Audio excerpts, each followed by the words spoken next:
My dear, so good to see you yet again. What's that? Well, I suppose I may be lacking a bit in color. I feel a little peaked today, but nothing a hot cup of tea and some good company can't assuade. Please sit down and relax. I'll make sure you have plenty to drink and it's nice and warm by the fire. I'll even take a load off myself, although I do fancy myself a consummate host. I'll relax and breathe easy. I'm sure in no time at all, I'll feel as good as the ghost at the gate.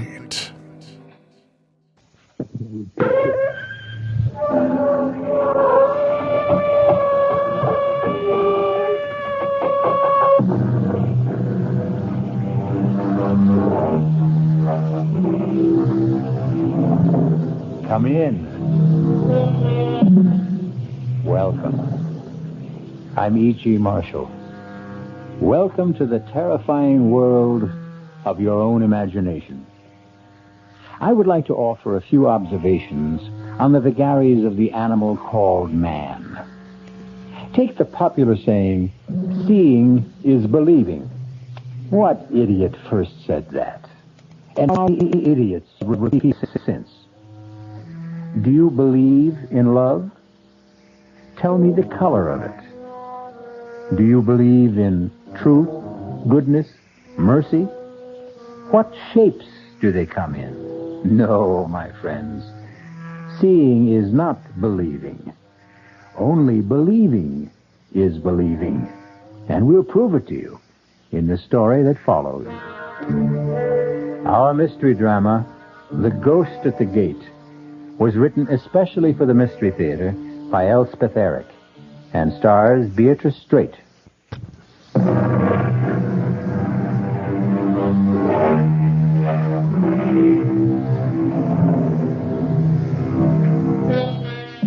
With how much ease believe we what we wish?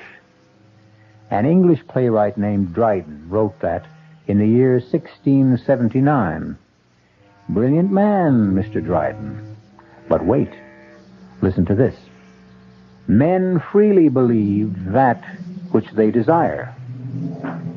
Someone else seems to have had the same idea. And he wasn't a 17th century English playwright.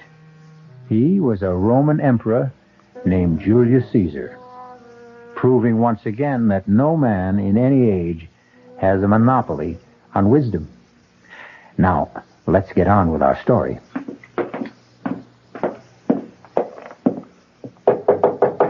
Come in, Dorothea.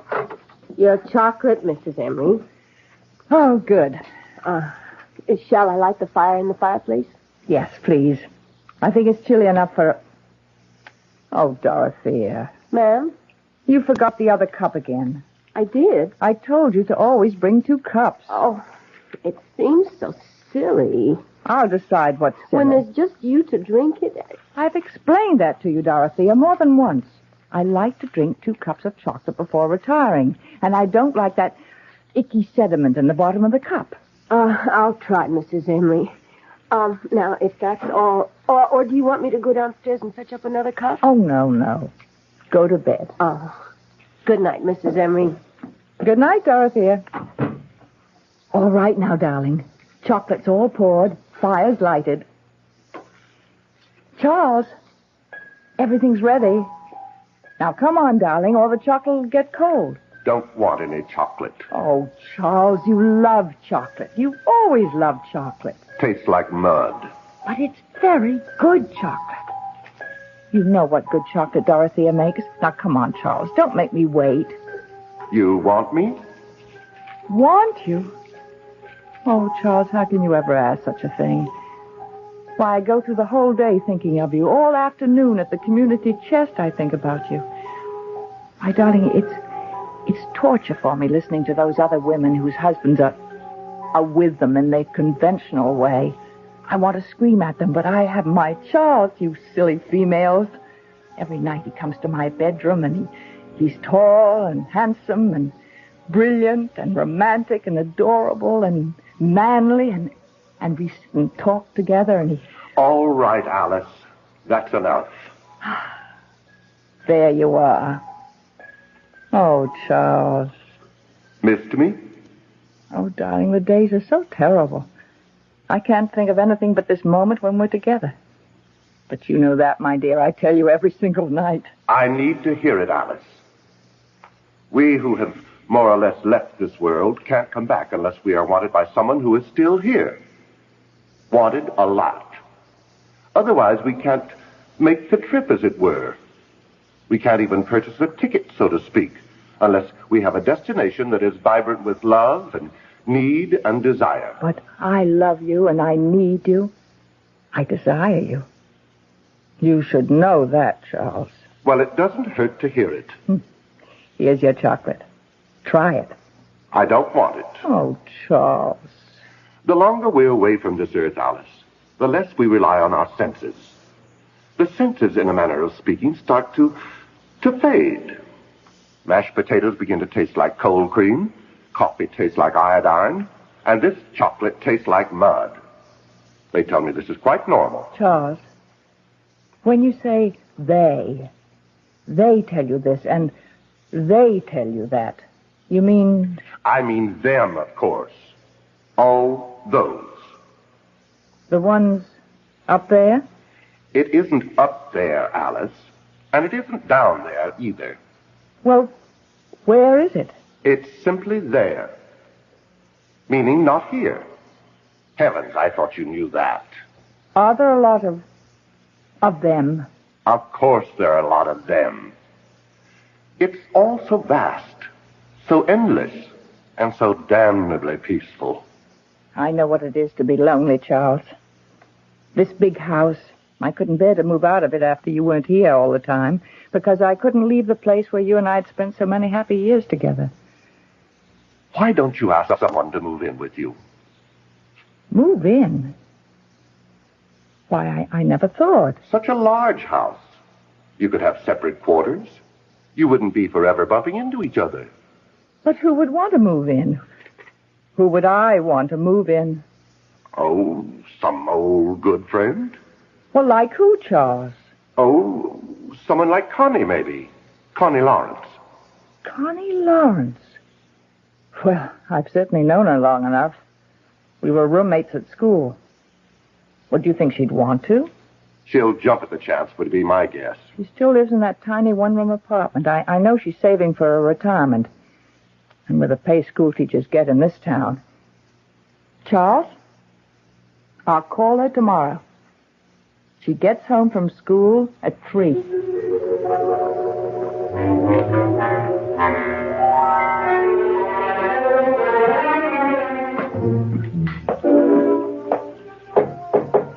Come in, Dorothea. Your breakfast, Mrs. Emery. Thank you.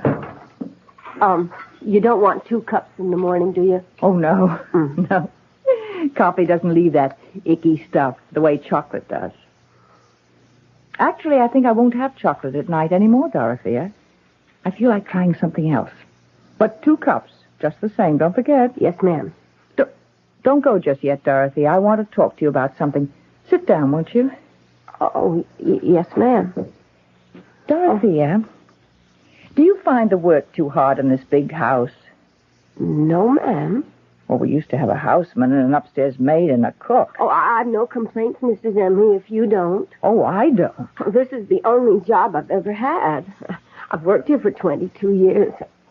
I was so fond of both you and Mr. Emery right from the start, and I still am of you. And, well, goodness knows I practically worship this house. It's so beautiful. I love taking care of it, and I love living in it. Do you still have that little room on the 3rd floor in the back? Oh, I love that little room, Mrs. Emery. I can look out and see the garden. I was thinking, why couldn't we give you all the other rooms as well? The rooms the other servants used to have.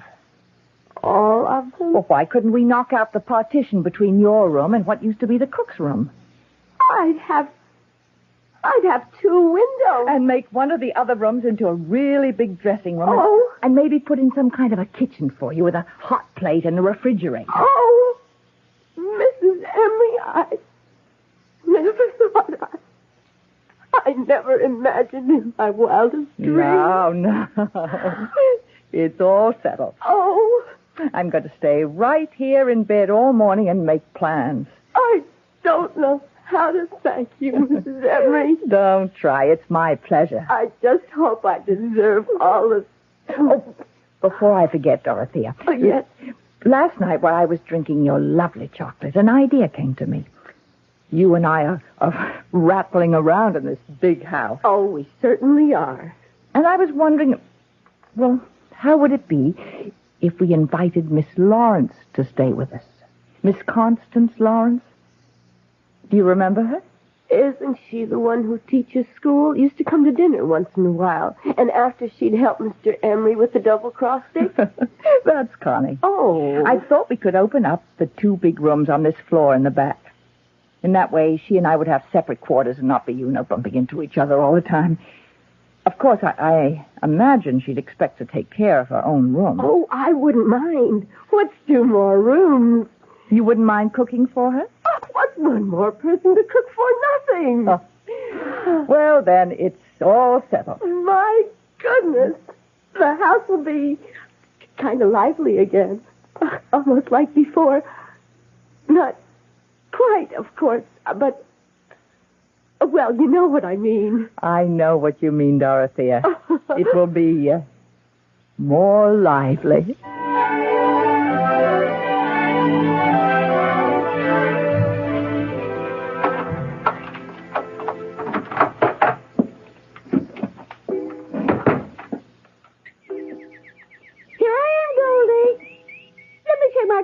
Will you? Then I'll scratch your head for you. Oh, dear. You're just going to have to wait. I'm sorry, Goldie. Hello? Connie, this is Alice Emery. Alice, how are you? Long time no see. Well, I don't get out a great deal. Maybe we could have dinner some evening. Would you like to come here? Well, I thought you might like to come here. Well, if you'd rather. Heaven knows your dinners are better than mine. Connie, I want you to come here for good. I mean to live. To live? To live with you? Why not? We've known each other practically all our lives, and I've got this huge house. I've got Dorothea to look after us. You could have your own quarters overlooking the garden. We live quite independently since I'm in the front, and you're at school till 3, and by the time you get home, I'll be at the community chest.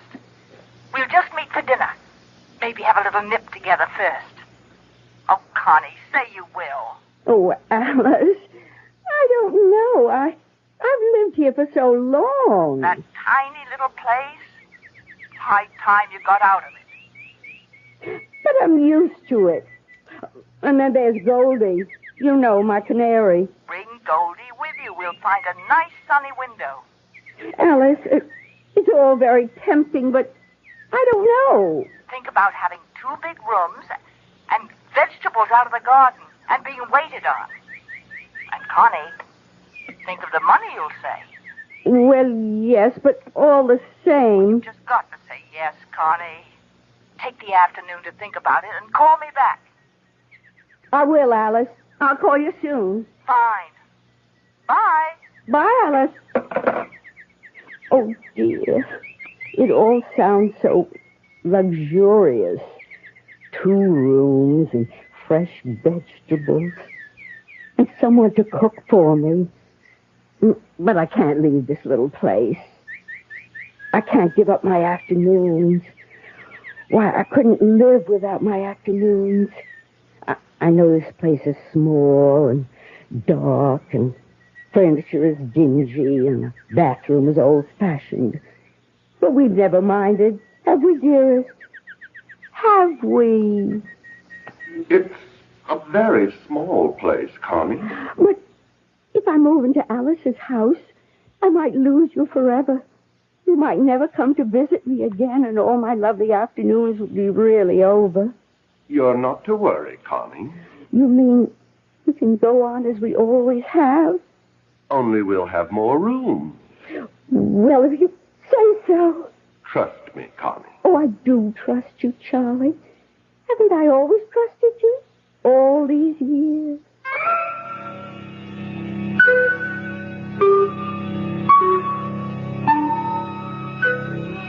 His flesh may be weak, but the spirit of Charles, or Charlie, is very, very willing.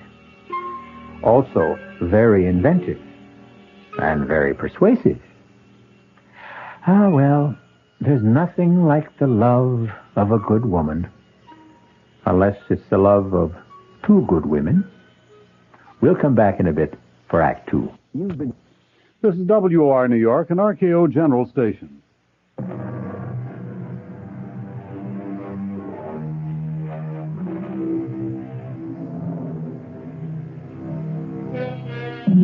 Now we come back to our story. We seem to have uncovered a triangle here. Connie, Alice, and Charles, or Charlie, as Connie calls him. And the apex of the triangle is naturally, if you will pardon my chauvinism, the man. Listen now to the second act of The Ghost at the Gate. What a lovely dinner that was, Alice. Was it, Connie? It was a wine that made everything taste so good. Whatever gave you the idea of bringing home a bottle of wine? Alice, it's the first anniversary of me moving in here. Don't you realize? I've been here a month. Well, for heaven's sakes. Why, it seems like a week.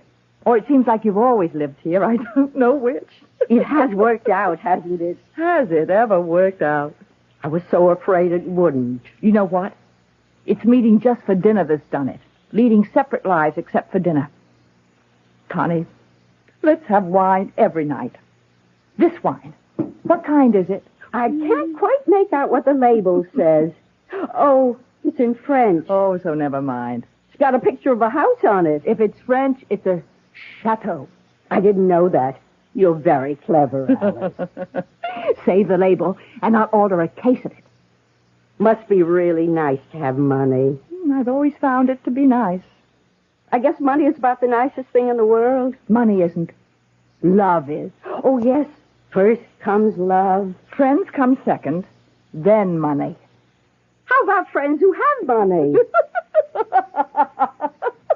Oh, Connie, you're very witty tonight. So are you, Alice. Witty and profound. Seriously, though, Connie, you have been happy here, haven't you? Oh, Alice, my beautiful room, the marvelous food. Having Dorothea to make my bed and clean up, it's heavenly. You're stuck with me. Oh, I am so glad, Connie. You can't imagine how glad. Is there any more of that wine? More than half a bottle. Oh, good. Let's... Mrs. Emery? What? Oh, Dorothea. What is it? It's after 9 o'clock, Mrs. Emery. You don't say. I was wondering, should I bring your clear consommé upstairs to you? What clear consommé? Well, Mrs. Emery, we talked about it last night. Remember when you decided to give up the chocolate, and then we tried apple juice and prune juice and lemonade, and last night you said clear consommé because it has a nice aroma? I did say that, didn't I? Uh-huh. What time did you say it was? 9:15. My goodness. What's the matter, Alice? Past time. Past my bedtime. You want the consommé? Oh, to heck with the consommé. I'll take the wine. You don't mind, do you, Connie? Why, no, Alice. Oh, let me have your glass, too, all right? Sure, Alice. I've got my glass, Connie. Forgive me for eating and running. Alice, it's your house. I simply didn't realize the time. 9:15. Heavens. She'd better not drink any more of that wine. She's not used to it. Neither am I. Only tonight we were celebrating my being here a month. Mm. Why did you want 2 glasses, Dorothea? Oh, she always wants 2. 2 cups, 2 bowls, 2 glasses. One of her little ways. But tonight she took my glass. Do you suppose she wants me to join her? I wouldn't know, Miss Lawrence. Maybe. Maybe she's always expected me to join her after dinner, only she didn't want to suggest it. When I moved in here, we agreed that we'd lead absolutely independent lives, not get in each other's way. We've been very careful about that, going to our separate rooms after dinner. Maybe all this time she was hoping I'd stop by her room on my way to my room, and I never noticed Dorothea. That must be it. I wouldn't really know. I never guessed. Oh, how self-centered, how insensitive. I'll never forgive myself. I'm going up there right now and apologize. Can I clear the table now? Do whatever you like. She's got to forgive me. That's all there is to it. Dear, sweet, generous Alice. She'll understand. She'll know I didn't mean to hurt her feelings. Alice, may I come in? Come on, darling, have some wine. Alice? Connie and I had it for dinner, and we just loved it. Try it, Charles. Charles? Not at all bad. Nice bouquet. Charlie! Charlie! Where did you come from, Connie? You never told me. How could you, Charlie? Charlie? Just give me a moment and I'll explain everything. But I need a moment to think. Then I'll explain.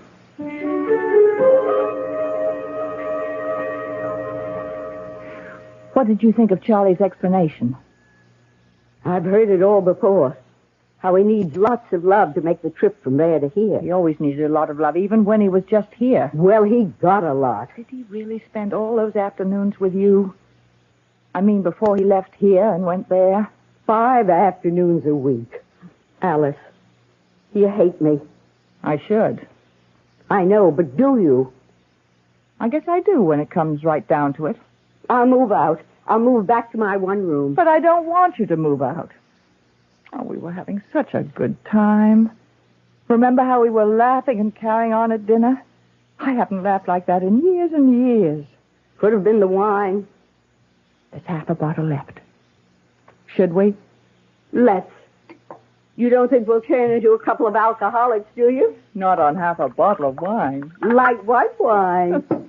Well, here's to... To what? Here's to Charles. To Charlie. I feel as if I've just buried him. Said goodbye forever. Did he really come to see you 5 afternoons a week, Connie? At 3 o'clock. You see, my school and his bank let out at the same time. It was practically inevitable. Charlie was a no-good man. He still is. Only now he's a no-good ghost. Oh, Alice. There's enough wine left for a glass apiece. Fill her up. Hold out your glass. All that guff about needing to be loved and wanted or he couldn't make the trip. Remember what we were saying at dinner, Connie, about love being the most important thing? I've always believed that. And friends being the second most important thing? Especially friends like you, Alice. And like you, Connie. I feel closer to you right now than I've ever felt to anybody. My mother, my father, my canary. We've been through a lot, Connie. Just in the last half hour. And yet we're still friends. Isn't that amazing? Truly remarkable. It must mean something. Something very profound. Like what? Like there are times in a person's life when love isn't the most important thing. Friends are. A friend is. Yes. Stupid ghost. Silly, pompous ghost. You believe in ghosts? Certainly not. Neither do I. Never have. Except Charlie, of course. Why should Charlie be an exception? He is for you, too, Alice. You know he is. Tell me something. Why do you believe in him? Because... Why? I want to. That's why I believe in him, too. Is that wrong? Not wrong, but you've got to stop, and I've got to stop. We can't have him visiting you in the back of the house from 3 to 6, and then coming to see me in the front of the house from 9 to 12. Now that we know, it wouldn't be nice. Well, we couldn't be friends anymore. Oh, Alice. But if we don't believe in him, if we don't desire him, then he'll have to go back there and stay there. He won't be able to come here anymore. He can't make the trip. Connie, can you do it? Stop wanting him? Yes. Of course I can. Why, I'm having a wonderful time. I don't hate him. Neither do I. We'll be better off without him. We'll be free, Connie. Liberated women. Let's drink to that. Right you are. Bottoms up.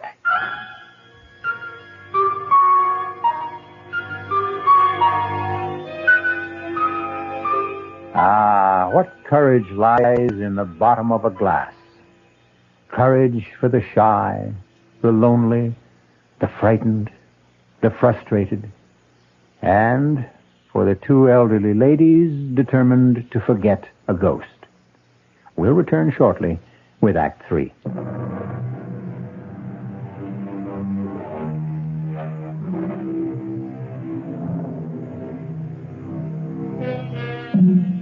Alice and Connie are bravely resolved to forget the man both had loved so long. But what of him? Poor, lonely, unloved ghost, doomed to live on forever in the there, banished forever from the here. What of him?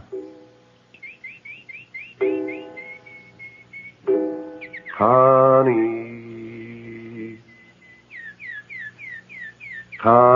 Connie. Speak to me, Connie. That's my sweet Goldie. That's my lovely bird. Happy to see me, sweetheart? Connie, I know you're here. I'm here, Charlie, but you're not. I am so. I don't believe in you anymore. You do, too. And I don't love you or want you. So there. Connie, you are being very cruel. I expect I am. If you don't believe me, why are you talking to me? Don't try to confuse things, Charlie. Answer my question. Why are you talking to me if you don't believe in me? Goldie, tell that ghost to go away.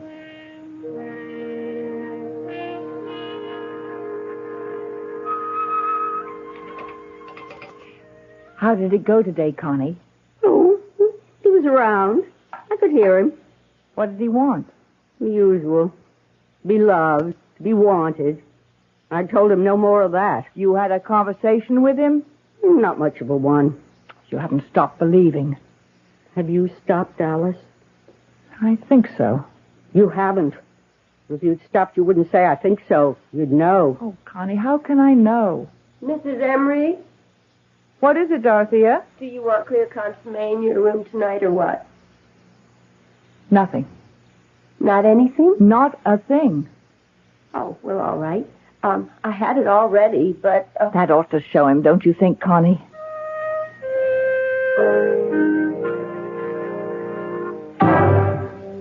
Alice, it's Charles.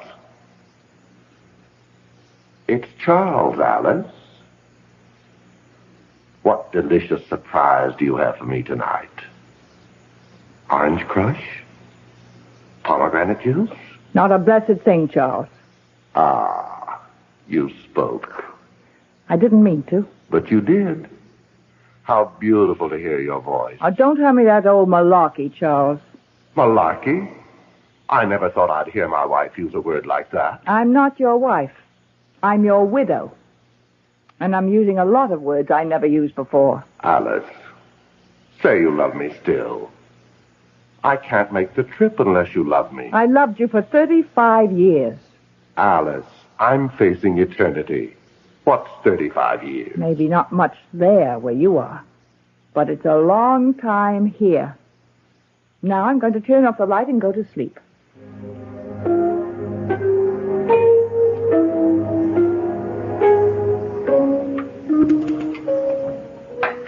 I was talking to him before I could stop myself. It was the same with me. But he couldn't complete the trip because I wouldn't say I loved him. Same here. And I really don't think I do love him, Connie. I think I just got into the habit. Me too. What does he want to hang around for? I can't imagine. Must be so beautiful there where he is. Why should he want to come here? He says it's very peaceful there. Sounds heavenly. Not much like here. Alice, that's why he keeps coming back. He can't stand the peacefulness. He isn't having any fun. I bet you're right. No worries, no troubles, no arguments, no problems. He can't stand it. That's the way he was when he was here. That's why he took up with me. Why else would he want to have a clandestine affair in the afternoon with a middle-aged school teacher when he had a wonderful wife like you? He was bored. He wanted a little excitement. He still wants it. Funny. I always thought people changed when they left this terrible world. I guess they don't. I hope I change. I'd hate to go on the same way for eternity. Being petty and jealous and suspicious. Oh, no. Well, how can it be so peaceful there if everyone's the same as they were here? Maybe. Maybe the others don't stay the same. Maybe they accept all that eternal peace and enjoy it. In the meantime, Connie, while we're still here, we have a problem that must be dealt with. Let's face it, neither of us has stopped believing in Charles completely. Alice, I don't know if I'll ever be able to stop completely. Maybe there'll always be some little corner of my mind that goes on believing that Charlie is here. It's the same with me. And as long as we both have that last little shred of belief, he will be here, wandering around the house making bleating noises. But we won't answer it. We've got to be strong. Use firm measures. Like what? Like rejecting him utterly. How do we do that? I have 2 rooms in the front of the house. 2 big rooms with a big bath between. Would you consider taking one of them? Why, That would be what I call rejecting him utterly. He'd never try to visit one of us if the other one was there. Could I bring Goldie? Of course you can bring Goldie. I'll get a canary, too, of the opposite sex. You'll hear some real singing then, all right. Let's skip dessert. Let's go upstairs now and look at the room, and you can decide what furniture you want to keep and which you want to get rid of. It's all terribly exciting. Oh, Alice, I don't want to be dead for a long time.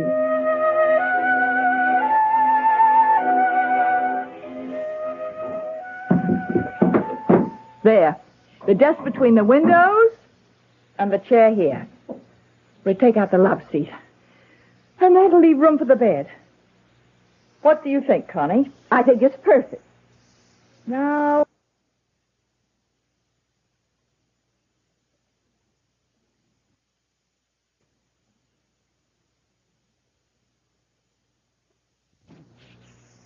Alice. Listen to him. He sounds miserable. I expect he is. You really dye your hair, Connie? Do it myself. Want me to? I'll show you how. I wonder why I ever let myself go gray. You look lovely, sort of a pale ash blonde. Pale ash blonde. I like the sound of that. Connie. Connie. Where are you, my darling? Poor old thing. Don't you give in. Oh, I won't. I won't. Be strong. Oh, I will, I swear. Connie. Now, you said blue for the walls. Now, what shade of blue? Aquamarine, turquoise, robin's egg? Turquoise. Good. And we'll put white crisscross curtains at the windows. With turquoise tiebacks. Right. And we'll get a turquoise and white spread for the bed. Beautiful. Could I possibly have a white rug? A white shag rug. Why not? Alice. Connie. Somebody.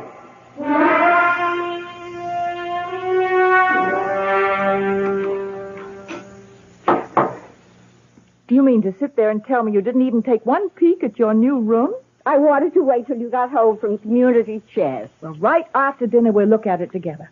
What if the color is wrong? The painter showed me a sample. Pure turquoise. We'll eat fast. I can't wait to see it. Dorothy had the bed moved in. Oh, Connie.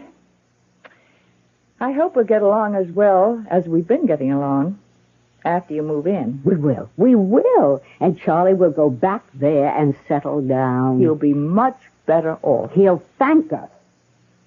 If I know Charles, he won't. Well, if you don't know him, I don't know who does. Unless it's you. You know, you're right there.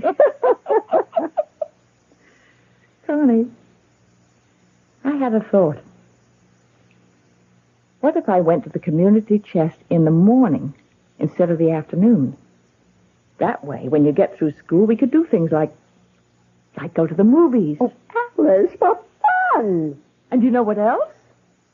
Weekends, we could take a train into the city and see a play. Or a concert. Or go to a museum. Oh, Alice! All those things I've been wanting to do, only I didn't want to do them alone. And you know what else? You mean there's more? Well, you have that 2 months off in the summer. We could go to Europe. Europe? I'll pay, of course. Now, don't argue. I'm your rich friend, so I'll pay. Alice, say it again. We're doing the right thing by Charlie, aren't we? Charles must stop being a ghost and settle down. And be happy. He will be happy, won't he? Charles will be happy there in whatever way they are happy there. Just as we will be happy here. I dare say the ways are different, but to each his own. Isn't that the expression? Oh, Alice, you do have a way of making everything sound simple. It is simple. If you stare the facts in the face and don't waver. I hope we're not being selfish. We're being realistic, that's all. Sometimes realistic and selfish look like the same thing, but they're not. Finished your coffee? Uh-huh.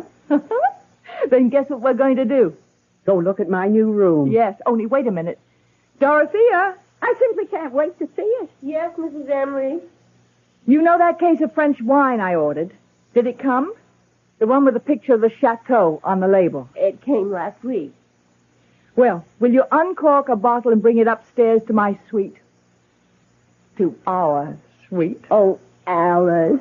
And 2 glasses. Yes, Mrs. Emery. Connie, you and I are going to drink to a brand new life. 3 new lives. Yours, mine, and his. Come along.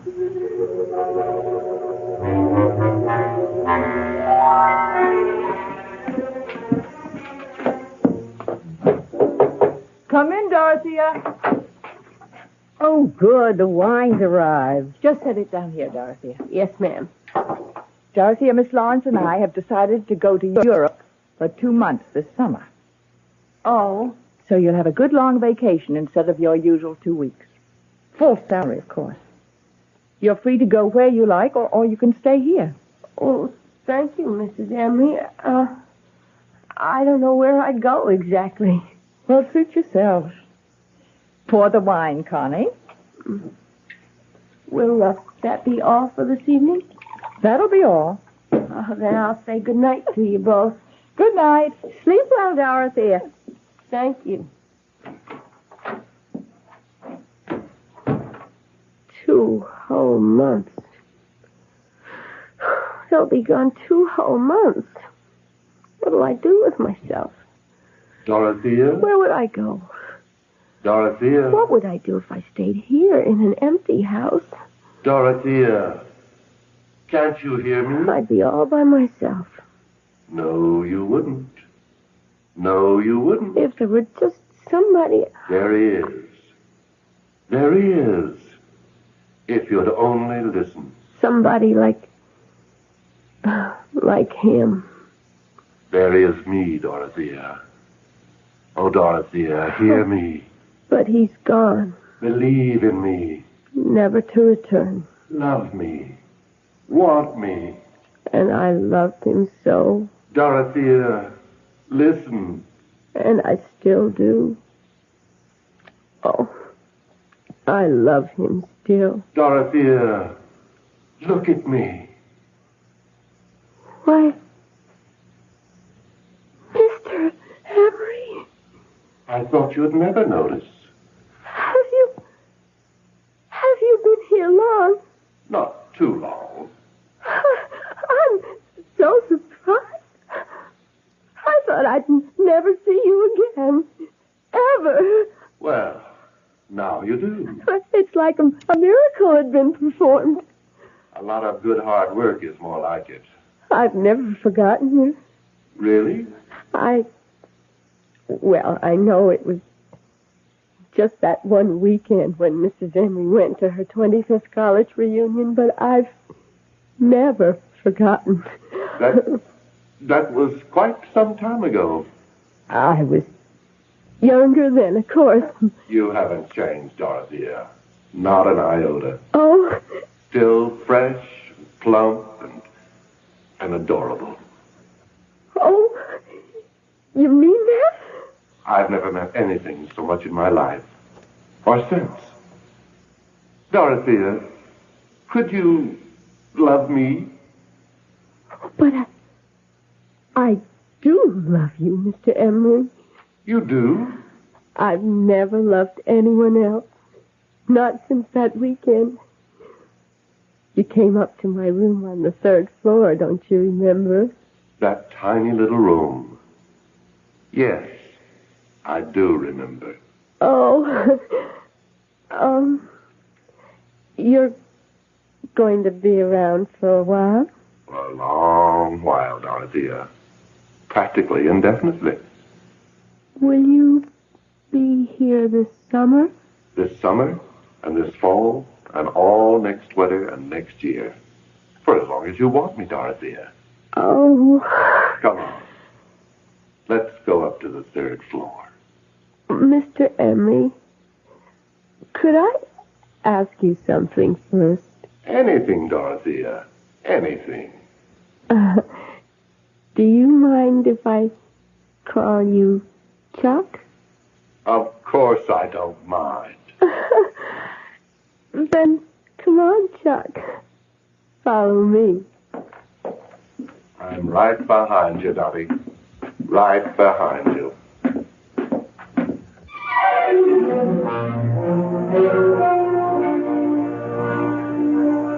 So, Charles continues his mad pursuit of life after death.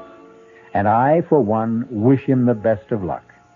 And the best of luck to Connie and Alice, with their new hairdos and their new pantsuits. Good luck to them all. Good luck to all of us. It's what we need the most. Our cast included Beatrice Straight, Paula Truman, Joan Loring, and John Barragrave. The entire production was under the direction of Hyman Brown. Well, I'm not sure if I'm feeling better or what exactly, but, well, I'll call it an improvement. Or what's that? Well, I'm not sure. Perhaps the tea isn't as strong as I need. I'll steep it longer. I'll steep it hotter. Good, good. It won't be ready until it's dark, until it's black, until it's thick, like the blood of Cain.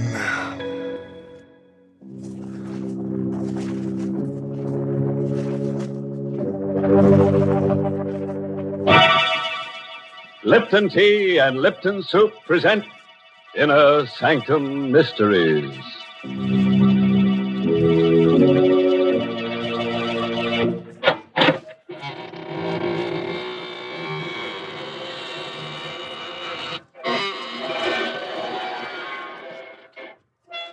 Good evening, friends of the Inner Sanctum. This is your host to welcome you through the creaking door.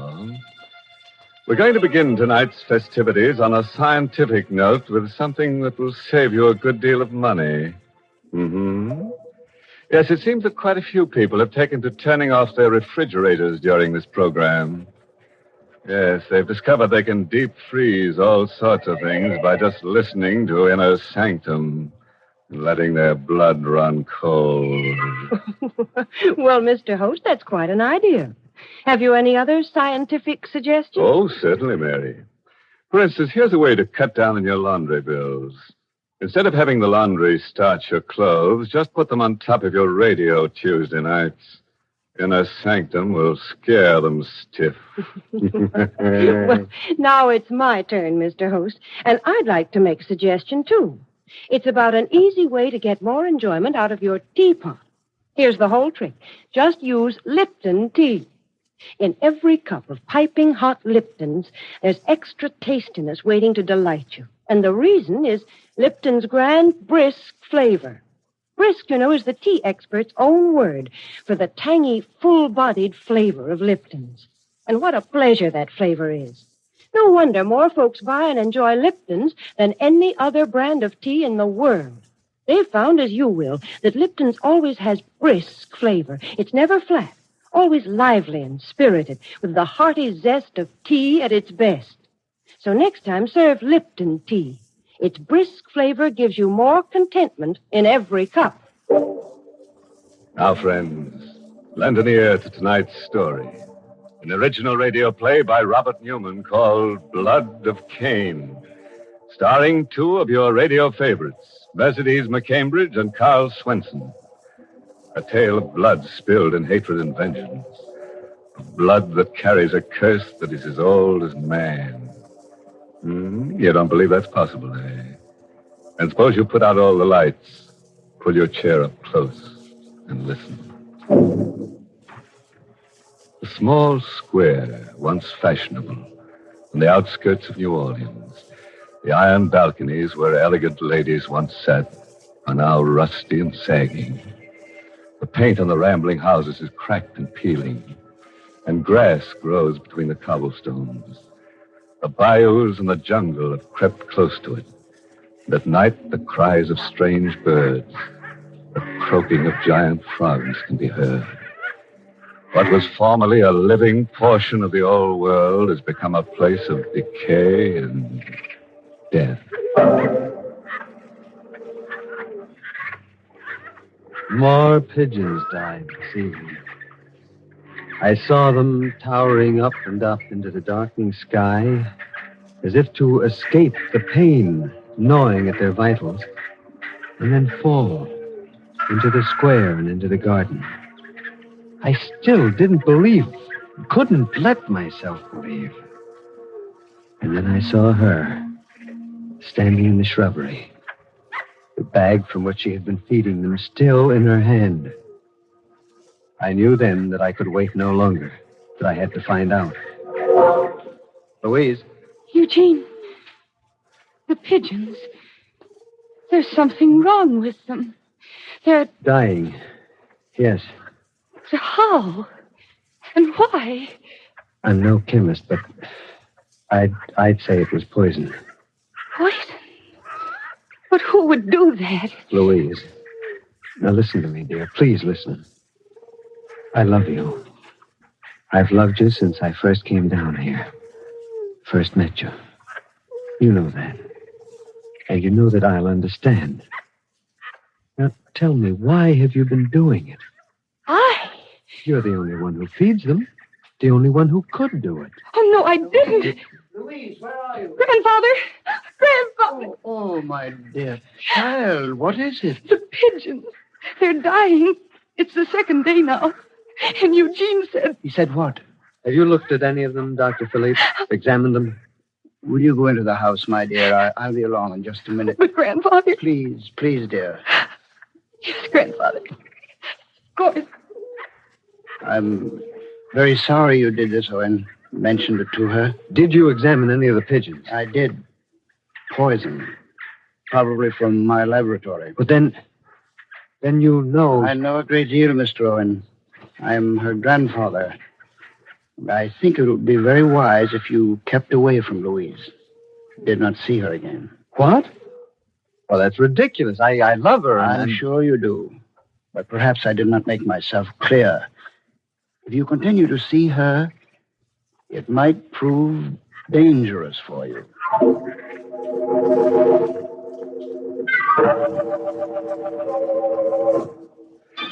I didn't eat any supper that night. I went back to my room and sat there in the dark, staring at the shuttered, brooding house.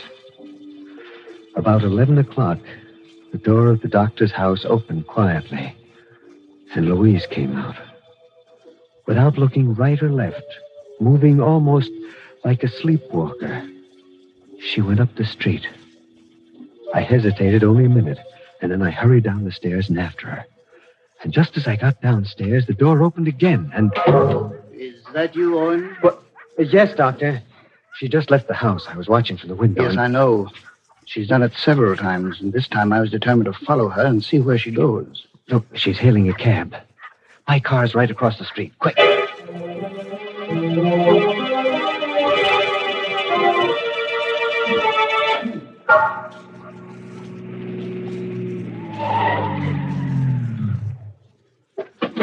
Louise went in there.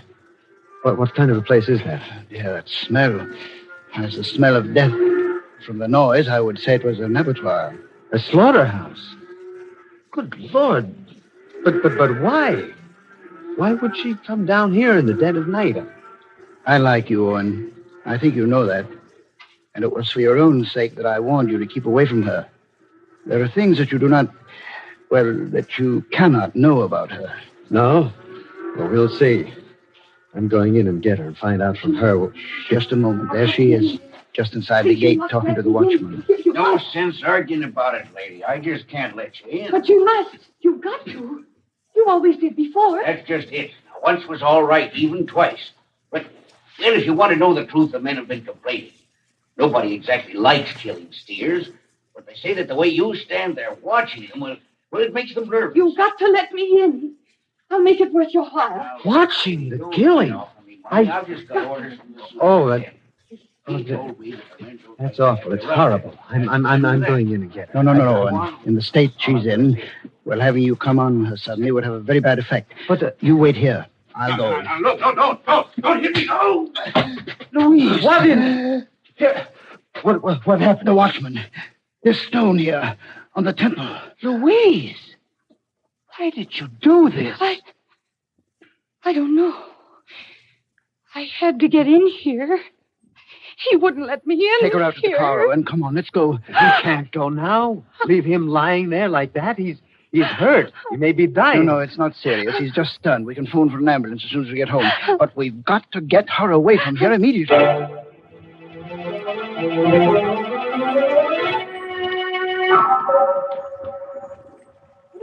Sit down, Louise. Yes, Grandfather. I'm sorry I ran away like that, Eugene. But I suddenly felt strange. Ill. It's all right, Louise. You've been feeling that way quite often lately, haven't you? Yes. Yes, I have. Just what makes this feeling so strange? Well, it's hard to describe. It's as if I weren't myself anymore. It's the opposite of sleepwalking. It's as if I were awake, but not really conscious. And I hear voices telling me to do things, and whispering a name that sounds like Jonah. Like what? You've been in my study reading my books. No, but I haven't, Grandfather. You always forbade me to. And how did you know that name? Well, whose name is it? And, well, what does it have to do with Louise? It's the name of a family which is almost extinct. And it is a name which means death. Oh, what do you mean? I was always very interested in the Jonat family for reasons of my own. And I've collected all the historical references to them that I could. These references start with the 13th and 14th century. But by the 15th century, they had become the traditional executioners of France. Executioners? And in those days, you know what that meant. It was a Jonat who put the torch to Jeanne d'Arc. A Jonat received a handsome bequest from Louis XI for services rendered. A Jonat operated the guillotine during the French Revolution. Perhaps that's why the family migrated here after the fall of the Republic. They came here? Yes. 20-odd years ago, there were a whole series of particularly atrocious murders here. The murderer was finally caught and executed. His name was Max Jonat. Why do you tell me all this? And why should I constantly seem to hear that name? Well, even when you were little, my dear, you used to have those strange fits, spells when you would do unpleasant things. Afterward, you could never remember them. Now, do you remember poisoning the pigeons and going to the slaughterhouse? What? Oh, no, Well, no. I've never discussed the matter with you because I thought it might actually implant the idea in your mind. I'd hoped that if you were left alone, you'd outgrow it, but... But what? You still haven't told me what all this about the Jonars has to do with me. It has a great deal to do with you, my dear. You see, Max Jonat was your father.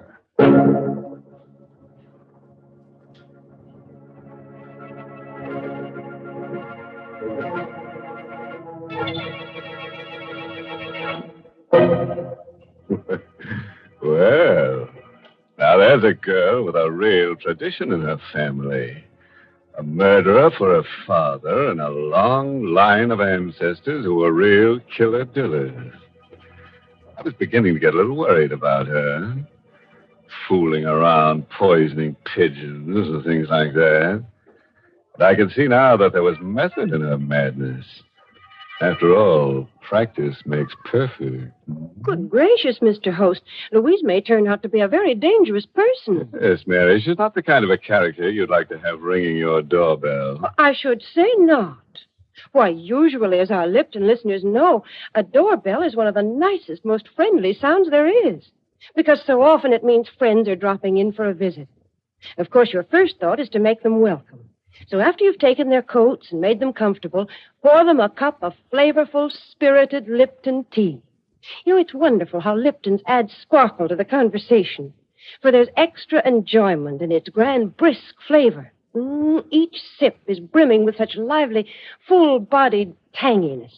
Yes, serve your friends Liptons when they call, and when you say goodbye to them at the door, you can be sure they'll come back for another visit and another cup of Lipton tea. That's a friendly suggestion, all right, Mary. And now, are we ready to get down to business again? The kind of business that Louise's family has specialized in for a good many years. Murder. Oh, I know that what she's been invested in so far is small fry, but I think from now on she'll really be cooking with gas. Just a moment later now. Sitting in Dr. Philippe's study, Louise and Eugene Owen stare at the elderly gentleman with shock and horror in their eyes. You mean my father was a murderer? Your father and his father before him, back as far as the family's history can be traced. Well, I don't believe it. And even if it is true, it's ridiculous to think this need to kill can be passed on from generation to generation. Well, of course, Owen, there is absolutely no scientific basis for it. Still, how else can you explain some of the things that Louise has been doing? Oh, it's true. It's true. These spells that come over me when I don't know what I'm doing. That name which I never heard consciously until...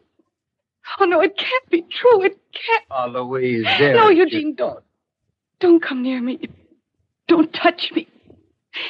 If there's even a chance that it's so... Well, I didn't want to tell you. I was never very close to your father because he was a rather strange son-in-law. But if you want to know more about him, there is someone you should talk to. Joel Ferguson, down on Gaylord Street. He was the very last person to see your father alive.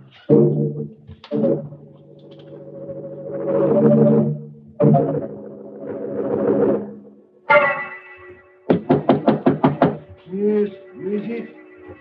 Mr. Ferguson? Yes, who is it? My name is Louise Philippe. I'd like to talk to you for a few minutes. Just a second. Come in. In here. Thank you. What did you say your name was again? Louise Philippe. At least that's what I always believed it was. Until yesterday. And then I discovered that my name was Louise Jonat. Jonas? Not Max Jonas? Yes. He was my father. What do you want of me after all these years? It wasn't my fault. You know it wasn't my fault. I only did what I had to do. I don't know what you mean. I was told that you were the last person to see him alive, and that perhaps you could tell me something about him. Yes. There are things that I can tell you. That he was evil, but that he knew he was evil. There was a curse on him that made him do the things he did do. Voices that whispered in his ear, told him to kill, made him kill. Voices? And in the end, at the last minute, he thanked me. He thanked you for what? For stopping him from doing any more killing in the only way he could be stopped. And when I put the rope around his neck... The rope? I was the state executioner. It was I who hanged him. You killed my father. I only carried out the sentence that was passed on him. And why are you looking at me that way? I didn't know. I only came here to see you because... You're lying. You were his daughter. Then you're like him. You came down here to kill me. Kill you? That knife there in your bag. Huh? I didn't even know it was there. You're lying. Keep away from me. Keep away. But I didn't come down here to kill you. Then stop staring at me like that. Put that knife away. No, don't come near me. Don't.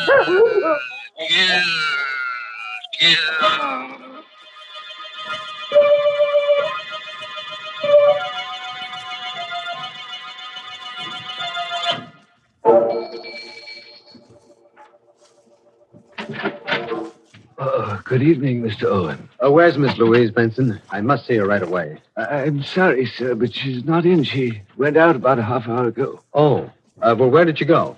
I'm afraid I don't know, sir. She didn't say. Well, what about Dr. Philippe? He's not in either, sir. He left right after Miss Louise as soon as he heard that she'd gone out. Oh? It seemed to me, sir, he looked rather worried. He said something about Mr. Ferguson. Ferguson? Great Scott! If she went down... Thank you.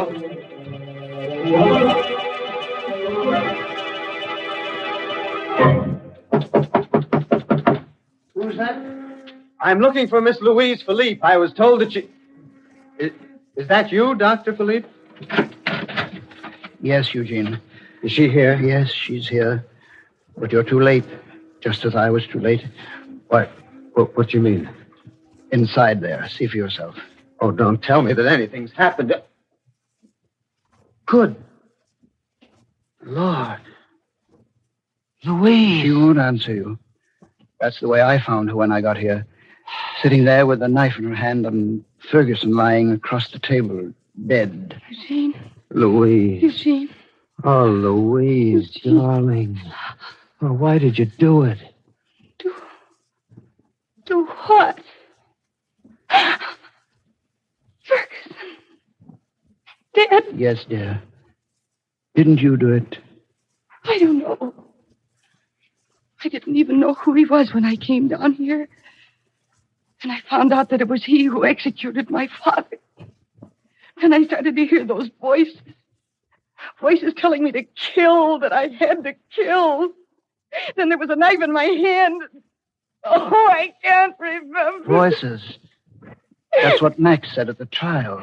It was the only defense he offered, but that he heard voices telling him to kill. It didn't save him. But in your case, the woman... What are you saying? Well, there's no sense even trying to escape. That would only make things worse, you know that? Yes, Grandfather. Except that there is only one way that things could be made worse. That is if I were allowed to live. But Louise, don't say that. You must... Oh, it's true, Eugene. For centuries, to be a Jonard meant to bear the mark of Cain.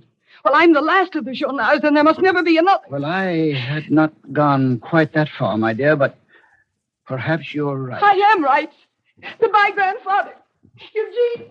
Louise, come back. Wait. No, let her go, Eugene. She's my own flesh and blood. But I think that may be the best way after all. Yes? Well, we'll see. Louise! Wait, please! It's no use, Eugene. It's all very clear. Clear as witch's brew. Yes, it is. Yes, it is. Maybe it's because of our love that I understand. Maybe that was what was wrong with the Jonards. They never knew love, only hatred. But there is a cure. It lies there, in the river. Louise. No, please, dear. There's a curse on me. On all the Jonards that ever were. You're right. There is a curse, but not the kind that you think, dear. Listen, I was at the library all afternoon reading, and I think I understand now, for the first time. You understand what? The nature of the curse, and how it can be ended. Because it can be ended in only one way.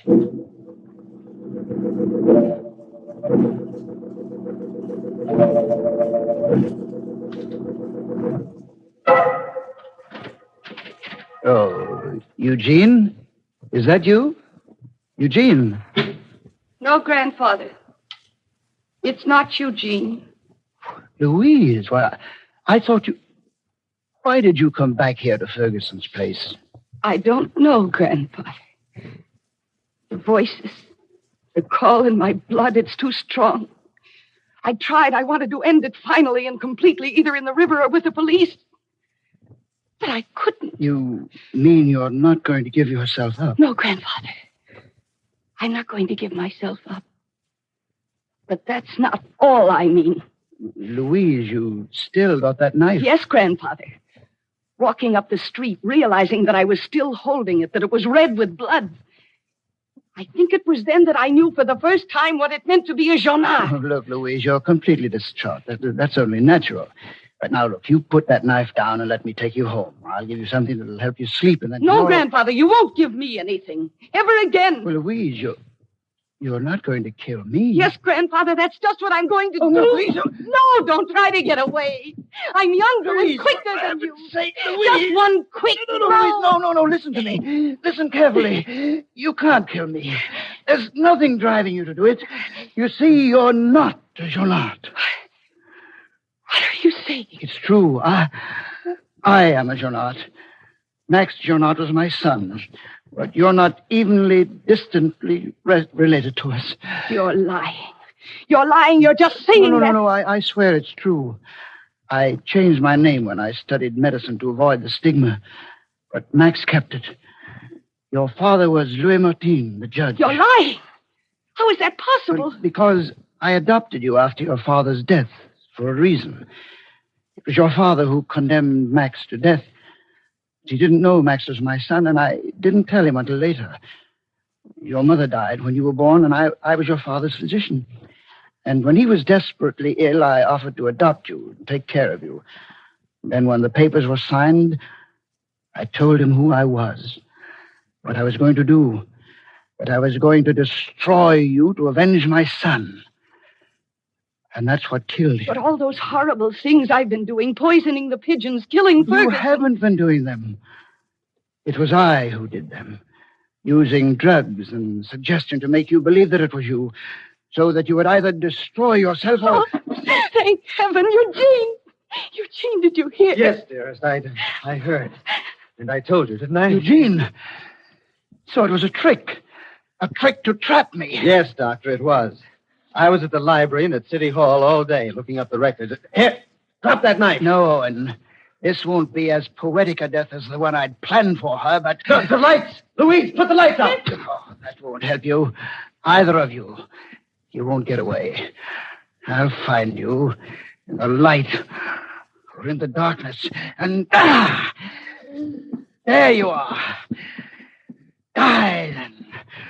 Now you'll die! Die! Louise! It's not I! It's not you! What did... Then who did... Let go of me! Let go of me! Run! Lights! Louise, quickly. Eugene, what happened? Who did he... Ferguson. Yes. He stumbled into him in the darkness, thought it was one of us. Then he must have tripped. The knife. He must have fallen on the knife. Or somehow it seems only right that the last of the Journals, who killed so many, should be destroyed by the dead.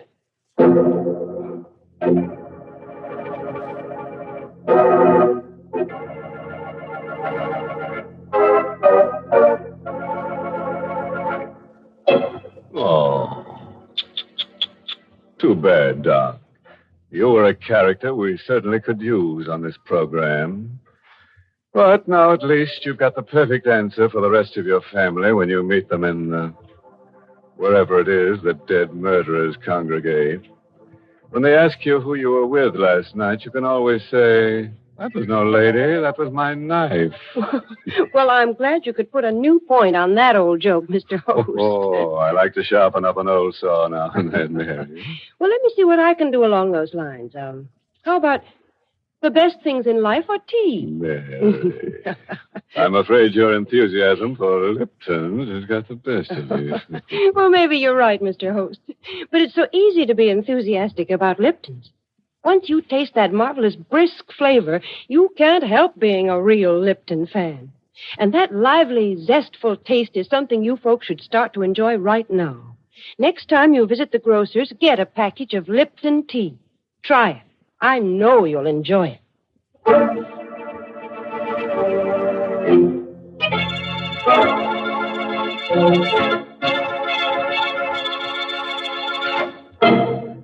May I add a word of advice, friends?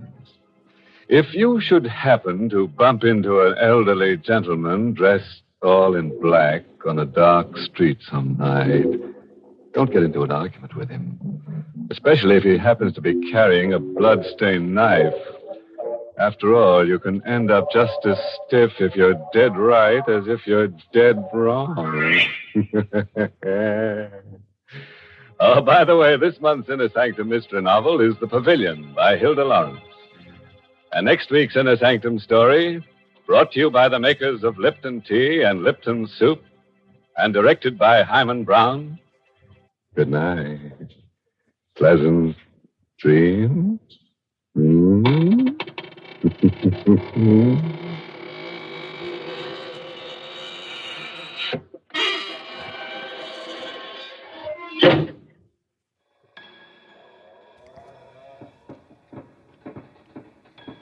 Well, my dear, perhaps I am feeling a bit better. A little more, let's call it color, in my cheeks, although I'm not sure that's particularly accurate. We can go with that. I do hope this blows over quickly. I'm not sure what it could be or how it could be, but I'm often wondering that. Often wondering how, why, what. Mostly how, of course. But I'm sure all can be revealed, the hows, whats, whens, whys, wheres, in the statement of employee Henry Wilson.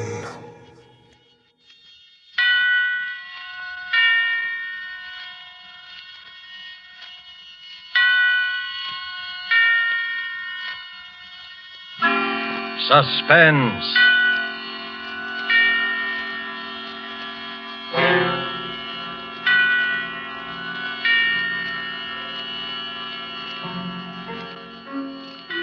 This is the Man in Black, here again to introduce Columbia's program, Suspense.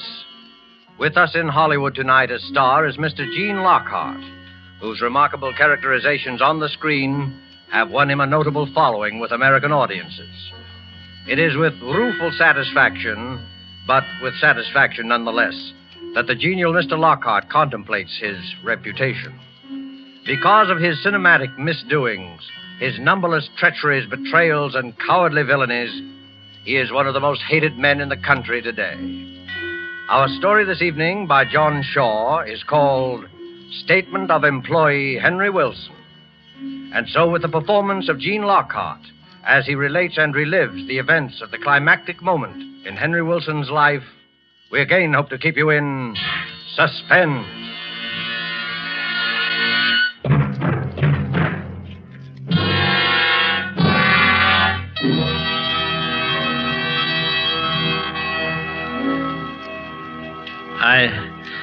I was aware that I was trembling.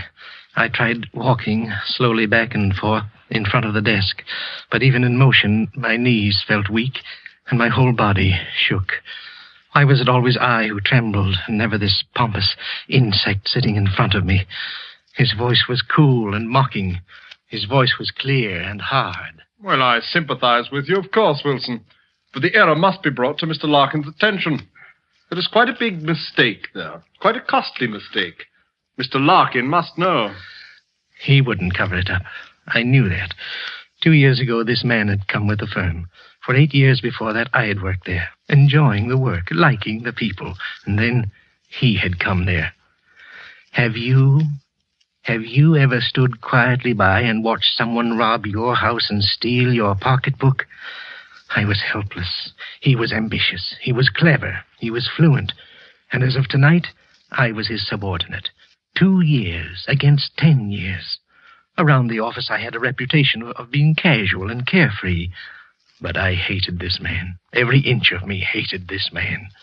And it was not a new hatred. Of course, there is no question of your honesty. His voice was patronizing. The patient teacher and the unruly pupil. I hated him. He smiled up at me and waved his hand in dismissal. He almost brushed a small iron vase off the top of the desk with the gesture. I had seen that vase so often, but I had never seen it out of the eyes that I was looking at it with now. Good night, Wilson. Good night, I said. Good night, clever boy. I walked out into the corridor and rang for the elevator. Terrible night, ain't it, Mr. Wilson? I heard the boy Yes, sir, talking, these elevators like are he was bad, yelling too. at me from some distant mountain. He was talking and I was answering, but what either one of us was saying I didn't know. I was thinking of something else. I looked at my watch as I stepped out of the car. It was 11:30 already. I mentioned it. You've had a long day today, Mr. Wilson. Those were the first words of the boy that I heard clearly, very clearly. Yes, I told him. Oh, plenty of overtime this week. I stood and looked at him for a moment. Mr. Dodds is still in the office. You might drop in and see if he wants anything. I think he'd be very grateful. I will, sir. I certainly will. It'll help to pass the time, sir. I don't like to complain, but these nights pass awful slow sometimes. Yes. Go up and see if he wants anything. Go up and see. I walked out of the lobby and came back into the building again when the boy had gotten into the elevator. 4 flights up. I took the stairs slowly. I was in no rush. I must let the boy get out of the room first. He said the nights passed slowly. This one wouldn't, and yet there would be an eternity compressed in it. When I got to the 4th floor, I stood at the top of the stairs and watched the door to Dodd's office. The elevator was parked at the floor, so I knew the boy was in the room. A short while later, he came out, and I crouched back in the shadows until he'd gone down in the car. And then I walked into the room, not in a crouch or moving my feet so that no sound would wake the stillness, but casually, honestly. There was a small waiting room to Mr. Dodd's office. In 2 years, he had a waiting room. In 10, I had none. I felt like laughing at the symbolism of that fact. Who's there? I called out my name and entered his office. Yes, what is it, Wilson? He was still sitting down, and the iron vase was still alongside of him, very close to him. I started to talk. I don't know what about, business, things in general, I've quite forgotten. I reached across and picked up the iron vase casually, very casually. But his eyes went wild suddenly, and he jumped. And I hit him square on the top of the head with the vase. It wasn't a very good shot. I had no leverage. But he started to slump back in the chair. I hit him again, hard, and again and again. And a red streak ran across his forehead, and he lay still. I put my hand against his heart. For a moment, there was a soft beating, and then I could feel nothing.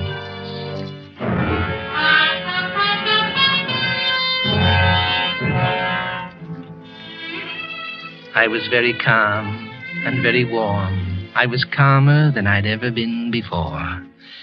I wiped off the vase and put it back onto the desk. I ran through the papers that Dodds had been looking at until I found the one paper I was looking for. I ripped it into little bits, and I put the pieces into my pocket. Outside the building, my first act would be to scatter the pieces. I'd cover my mistake myself. I moved slowly back to the door. I wiped the doorknob and looked once around the room before I opened the door and stepped out into the waiting room. And then... Going home, Mr. Wilson? I stood there, afraid to turn, afraid to think. I slammed the door shut behind me and stood in front of it. Are you all right, Mr. Wilson? I tried to talk, but the words got caught somewhere in my throat. It was the sweeper, Tom Higby, the night sweeper. I almost fainted. Everything had been set so nicely. I'd left the building. The elevator boy had come up and found Dodds in good health. Someone had stolen him later and killed him. That would be the elevator boy's story. If suspicion attached to anyone, it would be to the boy. I had left the building. But now, this. Are you all right, Mr. Wilson? I'm fine, Tom. A bit of a cold, that's all. Weakens one. How are the wife and kids? Fine. The shock was wearing off. Mr. Dodds is in his room now, Tom, working very late tonight. You'd better, let his office go for this once. Well, if you say so, Mr. Wilson. I could give it a quick brush, though, sir. I wouldn't disturb him none. I stood firm in front of the door. For a moment, I wondered if he'd seen anything when I'd come out of the room. It was possible. He could have looked over my shoulder. No. No, he hadn't seen anything. He began to sweep the sitting room, and I stood and watched him. I couldn't let him get out of here. I'd go to the chair if he told me about being there. And I couldn't kill him, too. Oh, what a quick step it had been back to normal. I was nervous again, and I felt a sickness at the bottom of my stomach. I tried to talk, and I sounded stupid. Tom looked at me. I wouldn't have to touch him. It would be his word against mine, and I had left the building.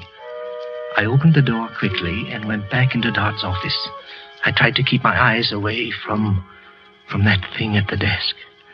I remember that he'd kept a bottle in one of the drawers, and I took it and brought it out to the sitting room with me. Oh, Tom, Mr. Dodds has a birthday tomorrow, and he wonders if you'll drink his health with me. Well, I don't think you better take any tonight. Mr. Dodds has a birthday. Sometime tomorrow he'll be a day old in the next world. Tom was famous for his liquor habits, but he hesitated. Well, now... I poured the drinks. I don't think you better have... Up with it, Tom, and down with it. And here's to Mr. Dodds. Well, all right. Here's kindness. He drank one. He drank another. He drank a third, and still I poured them into him. He got talkative and grew very gay, but he didn't pass out. I looked at my watch. It was almost 12:30. 1 whole hour I'd wasted with him. I could stand no more. He was drunk. Any test would show that. His story tomorrow would be listed as a drunkard's babble. I had left the building an hour ago. I couldn't afford to waste any more time. I walked behind him, and he was laughing. And I hit him as hard as I could on the back of the neck. He pitched forward off the chair onto the floor. I dragged him into Dodd's office, and I lifted him into the chair facing Dodds. I brought the bottle in from the sitting room and put it on the desk in front of Dodds. I took the iron vase and curled Tom's hands around it for the fingerprints, and I dropped it at his feet. A bottle, a fight, a killing. I was sweating. I went out into the sitting room again and almost fell to my knees. I was frightened. I had to get out of here. I got to the lobby and looked out of the shadows of the elevator. The boy was sitting on a chair outside the car, and he seemed asleep. I came out of the darkness and went quickly towards the street and began to walk rapidly. I wanted to get somewhere out of the world. Would I ever sleep again? We murderers are not supposed to, and I wanted to rest. I had a sudden idea. I went into a cafeteria and used the telephone. I called the building and got the elevator boy on the phone. Hello there. Hello, Jim. Oh, this is Mr. Wilson, Jim. Has Mr. Dodds left yet? The voice that answered me was sleepy, and the words were hard to make out. But I knew all the answers. Well, listen closely, Jim. Will you tell him that the address of the place we were talking about is 144 Gray Street? Yes, yes, that's right. Oh, he'll know what I mean. Will you go up and tell him now, Jim? All right. Thanks a lot, Jim. I was sure the sweeper would be discovered in the room with Dodds. The address was a Turkish bath. It was logical. A man working all night might want to go to a Turkish bath afterwards. Jim would walk in now, and heaven only knew what came next. The sweeper would be caught like a rat in a trap, drunk, and with a murdered man sitting across from him. I walked home through streets that crushed me in their shadows, between walls that whispered at me as I passed. I sat up in my room for hours listening to the sounds Manhattan makes in the night. And finally I fell asleep. And I sat, and I slept, and I dreamed until sunrise.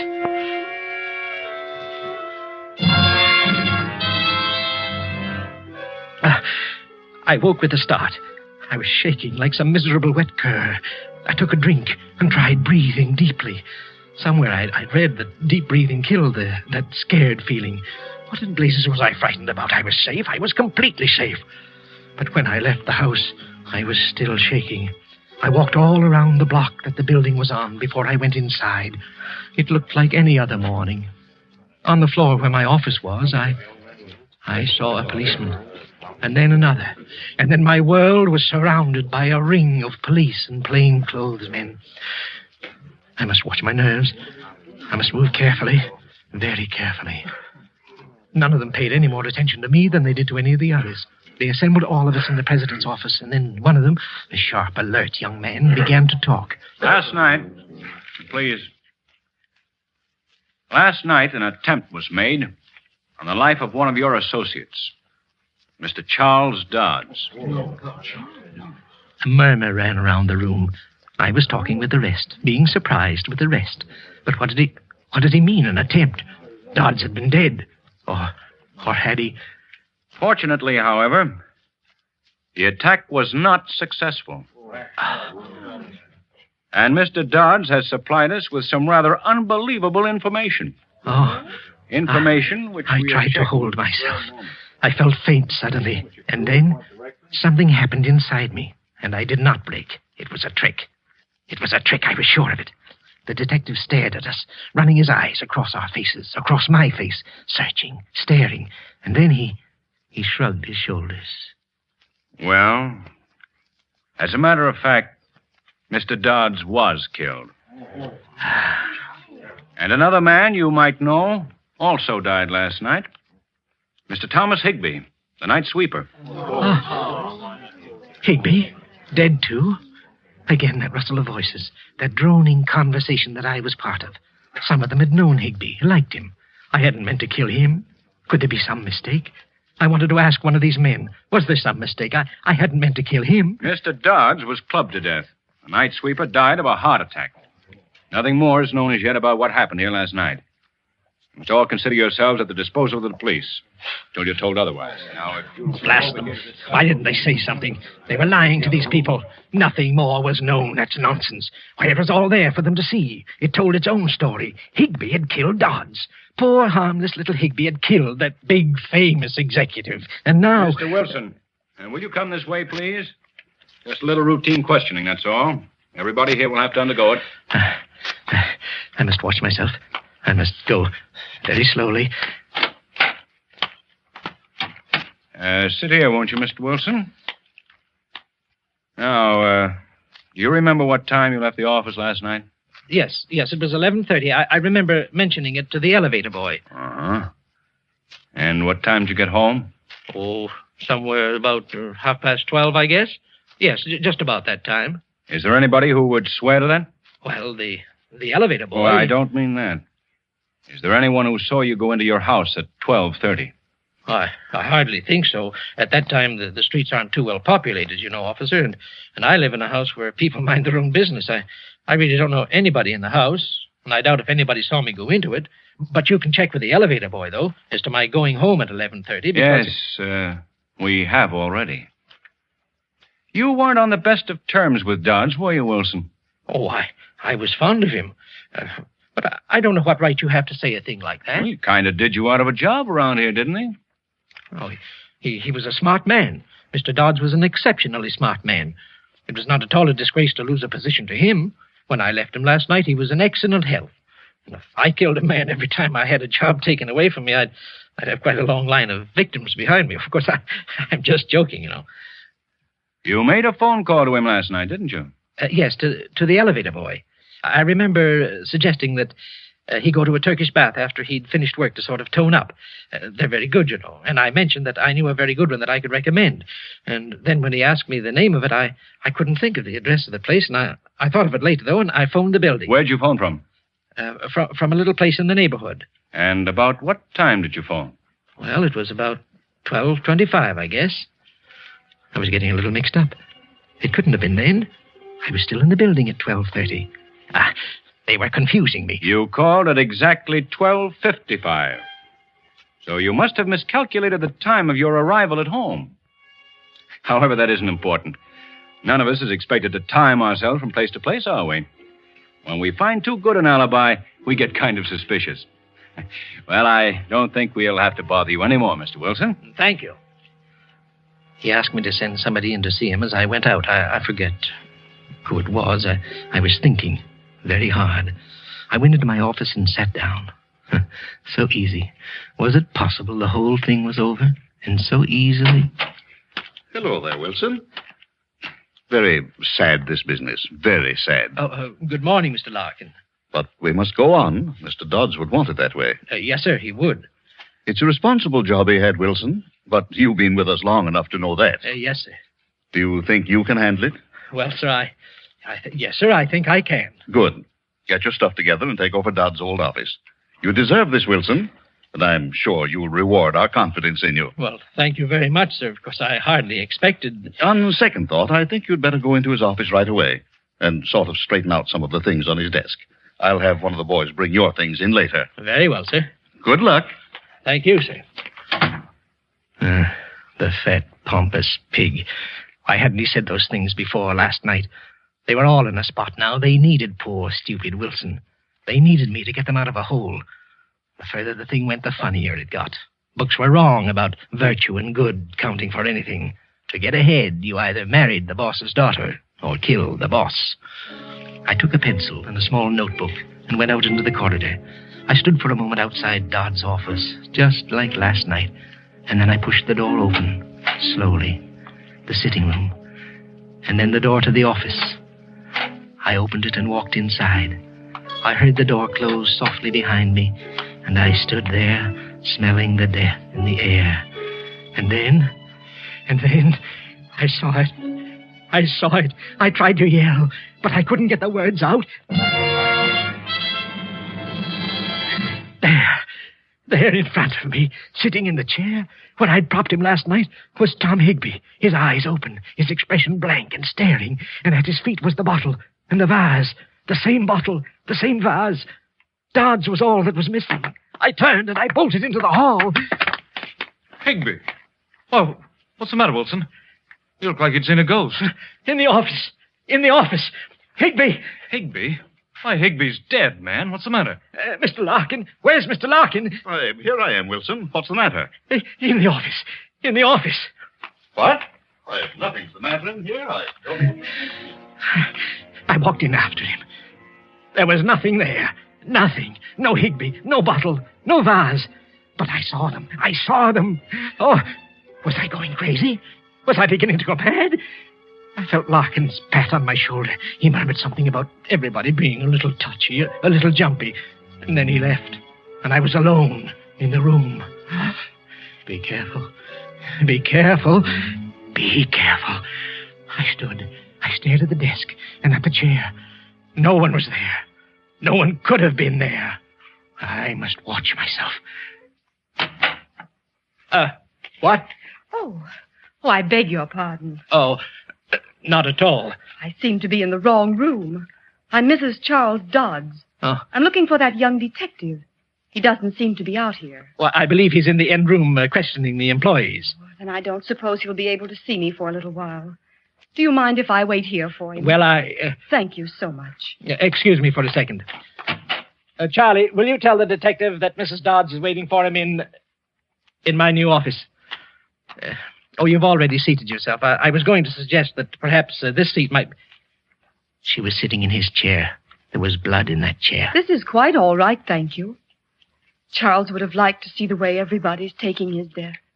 Everyone is so kind to me. Mr. Dodds was a fine man. A fine man. You're Mr. Wilson, aren't you? He used to talk about you. Thought you were a very bright person. He seemed very fond of you. I don't know how I'll be able to go on without him. Mrs. Dodds, you mustn't. You mustn't. I'm sorry. He wouldn't like to see me carrying on like this, would he? We were going to buy a home in Westchester this summer. Did he ever tell you that? Yes. Just outside Yonkers. We have 2 lovely little ones, Toby and little Mary. He loved the New York State countryside. We talked so much about it.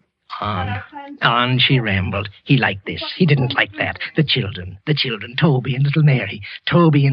She was driving me crazy. Stop it, I wanted to yell. Get out of here and leave me in peace. Get out of here, you witch. Get out. Mrs. Dodds, Detective Lewis would like to see you now. Thank you for everything, Mr. Wilson. And goodbye. Goodbye, and get out and leave me alone. I hadn't meant to do anything like that. I hadn't wanted to do any of the things I was doing. All I'd wanted to do was to kill Dodds. All these other things, they weren't mine. I hadn't killed Higby. He can't haunt me. His wife can't cry at me. Heart attack. That's it. Higby died of a heart attack.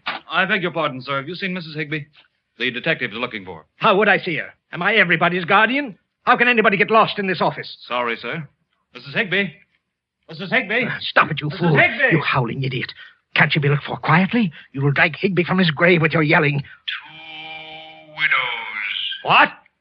You manufacture widows, don't you, Mr. Wilson?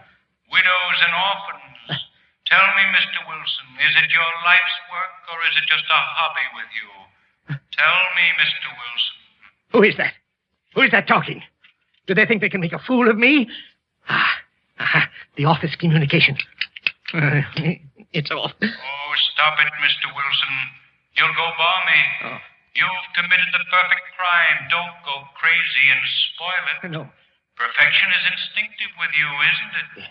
Yes. Not a plan did you make. Spontaneous perfection. Yes. There aren't many could do that. Go on. Go on. Voices can't frighten me. They deserve to die. And that's why they're dead. Thou shalt not kill, Mr. Wilson. Thou shalt not kill. Thou shalt not kill. Not Higby. I didn't kill him. His heart stopped. Do you hear me? That's all. I didn't kill him. Now you voices stop. Do you hear me? Stop it, I command. Stop it. Is something wrong, Mr. Wilson? What do you mean, is there something wrong? Do you hear them, too? Well, you mustn't listen. They lie. Do you hear me? They lie. Now get out. Get out. Get out. You must talk only to me. Do you understand me? Only to me. Not to these others. Don't say anything to them. Only to me. Only to me. Well, what do you want? Well, I don't know. You think they'll say something bad about me, don't you? So you can carry me off to jail. That's what you're waiting for, isn't it? Well, you're going to be disappointed. You see, they're quiet. What's quiet? Yeah, who's quiet? You think I'm going to tell you. They won't say anything unless I tell them to, and I'm not going to tell them to say anything, not one little word. Last night you wanted to know all about last night. Well, you asked them, but they won't tell you. Look at the expression on that face. Look at him, Lieutenant. They were there. They saw me hit him, but they won't say anything. They were there, but they won't tell you a thing. Not one little word, not a single thing. Gibbering idiot. Because I'm not going to let I shouldn't them. have let you They won't monkey say around. that. We'd have gotten it out of him some other way. You and your psychology. You know, you should leave that stuff in college. All I did was plant Higby in the office and route Mrs. Dodson here and talked into the ventilating system. Yeah, those voices had me creepy, too. Incidentally, Dodds was single. What? That girl's my fiancée. She's an actress. Well, Word. Well, why did you tell him Higby was dead? No, maybe you better not explain. Psychology, huh? Well, what are we going to do with the confession now? We should have pinched him the moment he walked in here. Behave. Maybe I'm lucky I never went to college. There's no use you waiting here. They won't tell you anything. They're mine, all mine. I tell them what to say. All right, get the wagon up Can't say here. a word. I'm not going to Nothing at walk all. this thing through the Remember streets. I won't say a word.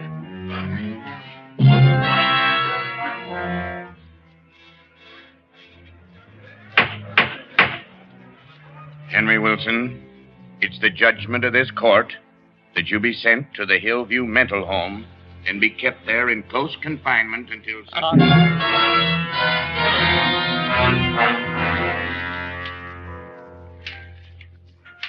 On the voice went. I had stopped listening to voices, all but the ones that I couldn't help hearing. But I'm not crazy. I'm not crazy. I tell people that, and they look at me queerly. The stupid fools. The guards here have spread the lies that I have fits. Lies. Lies, I tell you. They say every night when the moon comes up, I have fits. Loud, roaring fits. Well, they lie. Because it's then that I hear the voices.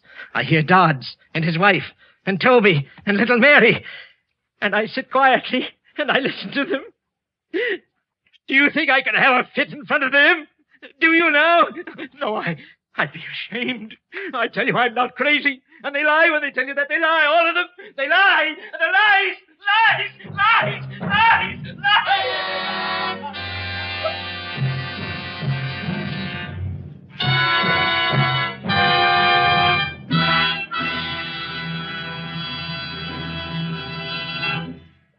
And so closes Statement of Employee Henry Wilson, starring Gene Lockhart.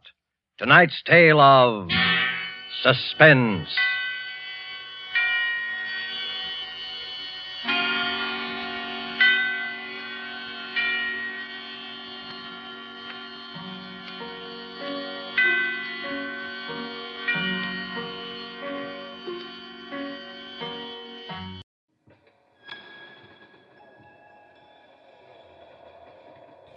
How does it taste?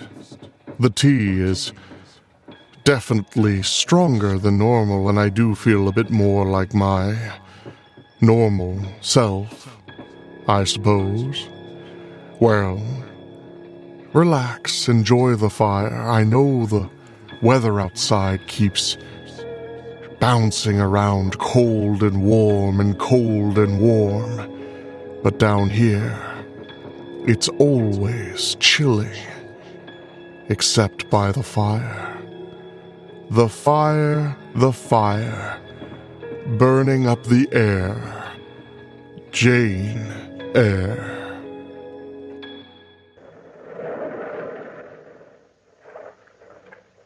The weird circle. In this cave by the restless sea, we are met to call from out the past stories strange and weird. Phantoms of a world gone by speak again the immortal tale, Jane Eyre.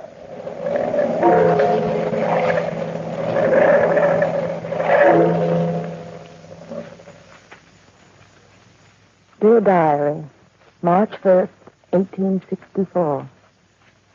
I left my aunt's house early this morning and arrived at Thornfield Manor at 5 o'clock this afternoon. The house was dark and gloomy, and the winding path that leads to the house is shadowed by old trees. I like old trees usually, but these trees are gnarled and bent, like gnarled, bent old men. And the limbs which reached out over the path reminded me of long, bony fingers which were reaching out, trying to choke me. My throat was dry and parched, and I experienced a new kind of fear as I walked up the path to the steps of the house. This is my first job of any kind. I've been hired as a governess of 10-year-old Adela Rochester. Adela and her father, Edward Rochester, a widower, live alone at Thornfield with 2 servants. I walked up the stone steps and then nervously pulled the doorbell and waited, my valise in my right hand. The heavy door swung slowly open. Oh. Are you Jane Eyre? Why, yes. Yes, I am. Mr. Rochester told me to expect you. Won't you come in? Thank you.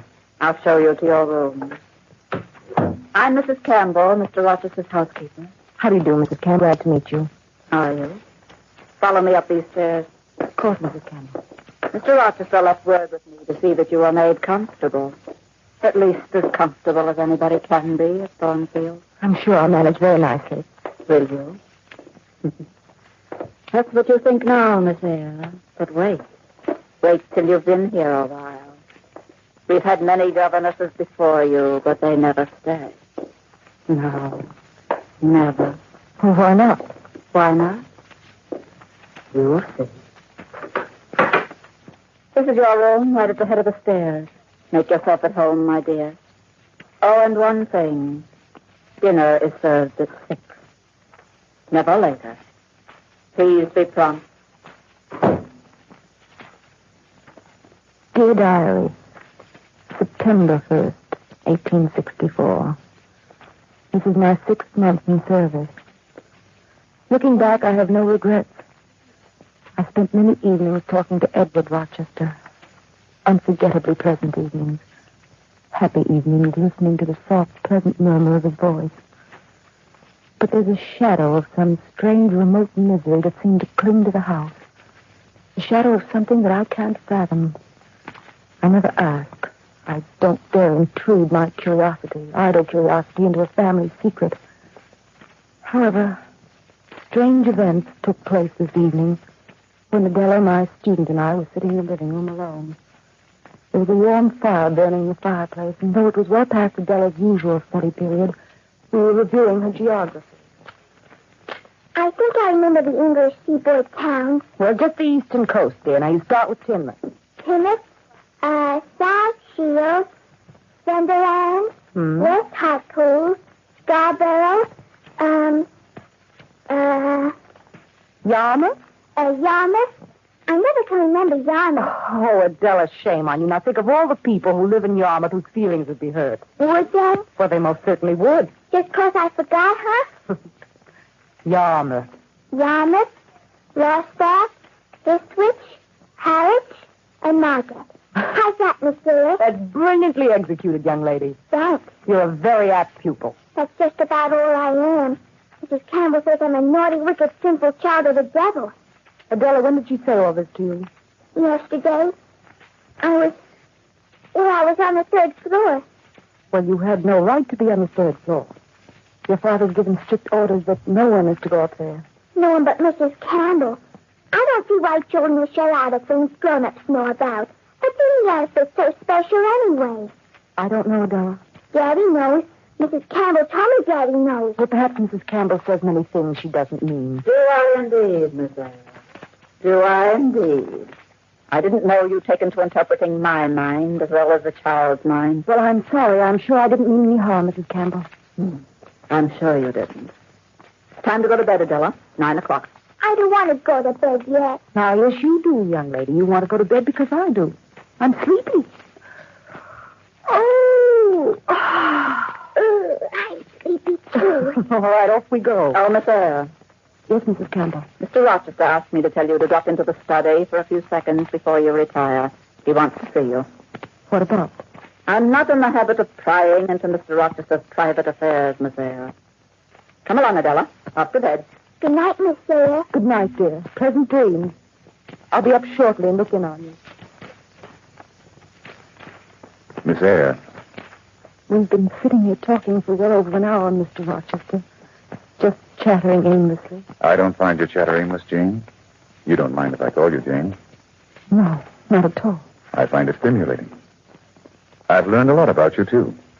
Born an orphan, brought up by a stupid maiden aunt. You love children. I never said my aunt was stupid, Mr. Rochester. Please call me Edward, Jane.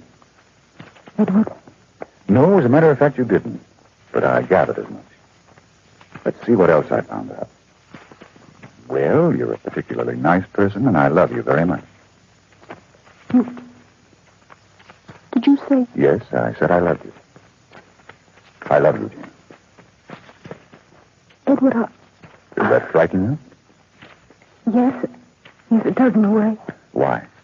Well, there's so much about you and the house that I don't understand. Trust me and try to believe in me. Edward. What's bothering you, Jane? Well, it's Adela. She's so frightened. She's frightened of the mystery in this house. There's no mystery in this house. Well, then why is the attic shut off that way? It saves fuel. Well, that's nonsense. The attic's heated. Let's say it saves fuel and let it go at that. Edward, last night I was awakened in the middle of the night by shuffling footsteps over my head, like the footsteps of a lame animal. I lay in bed trembling for hours until the footsteps subsided. You had a nightmare, probably, Jane. That wasn't the first time I heard those footsteps. Probably Mrs. Campbell rummaging up there. She has insomnia at times. Mrs. Campbell doesn't walk on all fours, Edward. Well, probably the wind. Adela heard it, too. Let's say it's the wind and forget it, shall we? Sorry. I shouldn't have started to talk about it, but you asked me to trust you. And you can't? You make it a little difficult, don't you? Jane, yes, I guess I do. Where are you going? To bed early. I'm frightfully tired. No matter what happens, Jane, believe this one thing. I do love you. I love you more than I ever believed I could love anyone. Good night and sleep well.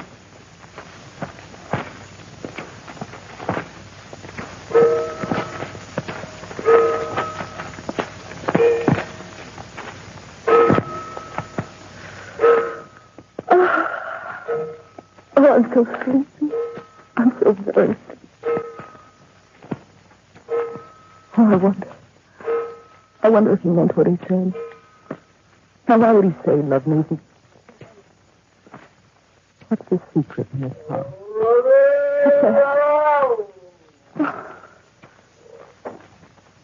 Oh, I wonder if it'll start yet.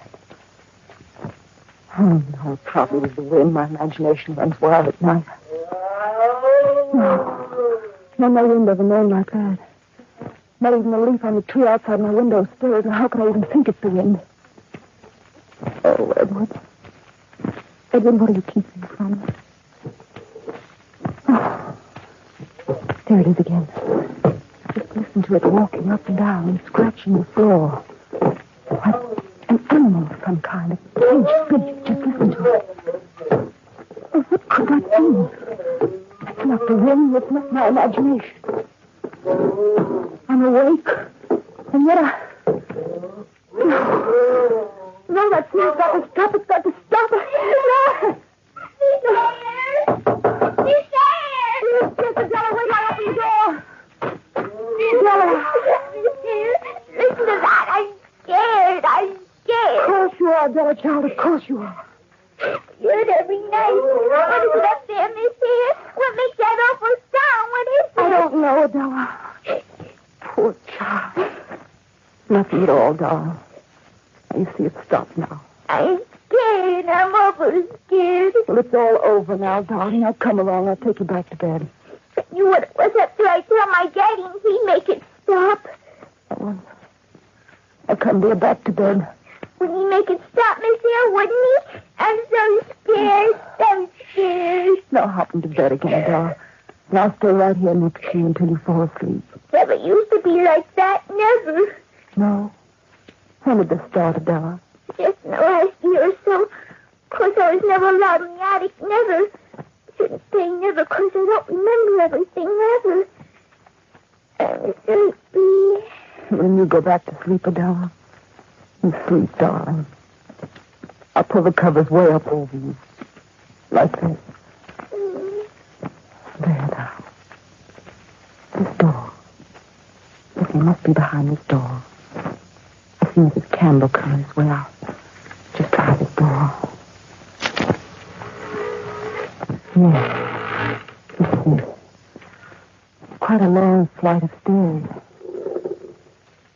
Oh, here it is again. Well, I'll just walk up the stairs and look around. I'll just walk up and have a peek in the keyhole. I shouldn't really allow sake. What are you doing here, Jim? What are you doing here? Edward. Answer me. What are you doing on these stairs? Please don't look at me like that. Edward, I just can't stand it any longer. I can't stand it. I can't stand it. Please, Jane. Please, my darling, stop sobbing. Someday I'll explain everything to you. Honestly, I will. Come along, steady now. I'll light a fire in the fireplace and have Mrs. Campbell bring us some hot tea. You're so thoughtful, Edward. You're so thoughtful. And be careful walking down the stairs. Please forgive me. Forgive you? For what? What I've done. Being so disloyal. Any woman would have done exactly what you've done. If only... If only what? If only I could tell you everything, Jane. Why can't you trust me, Edward? I can't trust anybody. Mrs. Campbell knows. Yes, Mrs. Campbell is the only one in the world who knows, Jane. Please, darling, trust me. Did your first wife know? No. No, she died without knowing. Oh, darling. Edward, is this secret the reason why Mrs. Campbell hates me so very much? She doesn't hate you, not really. She's worried about me, that's all. Here's the study. Come in and sit down. Jane. Yes, Edward. Being alone is... Well, it's not good for people, really. When two people are in love, the way we're in love. Yes, Edward.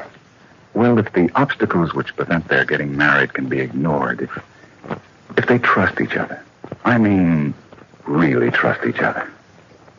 Edward, what are you trying to say to me? That I love you, Jane.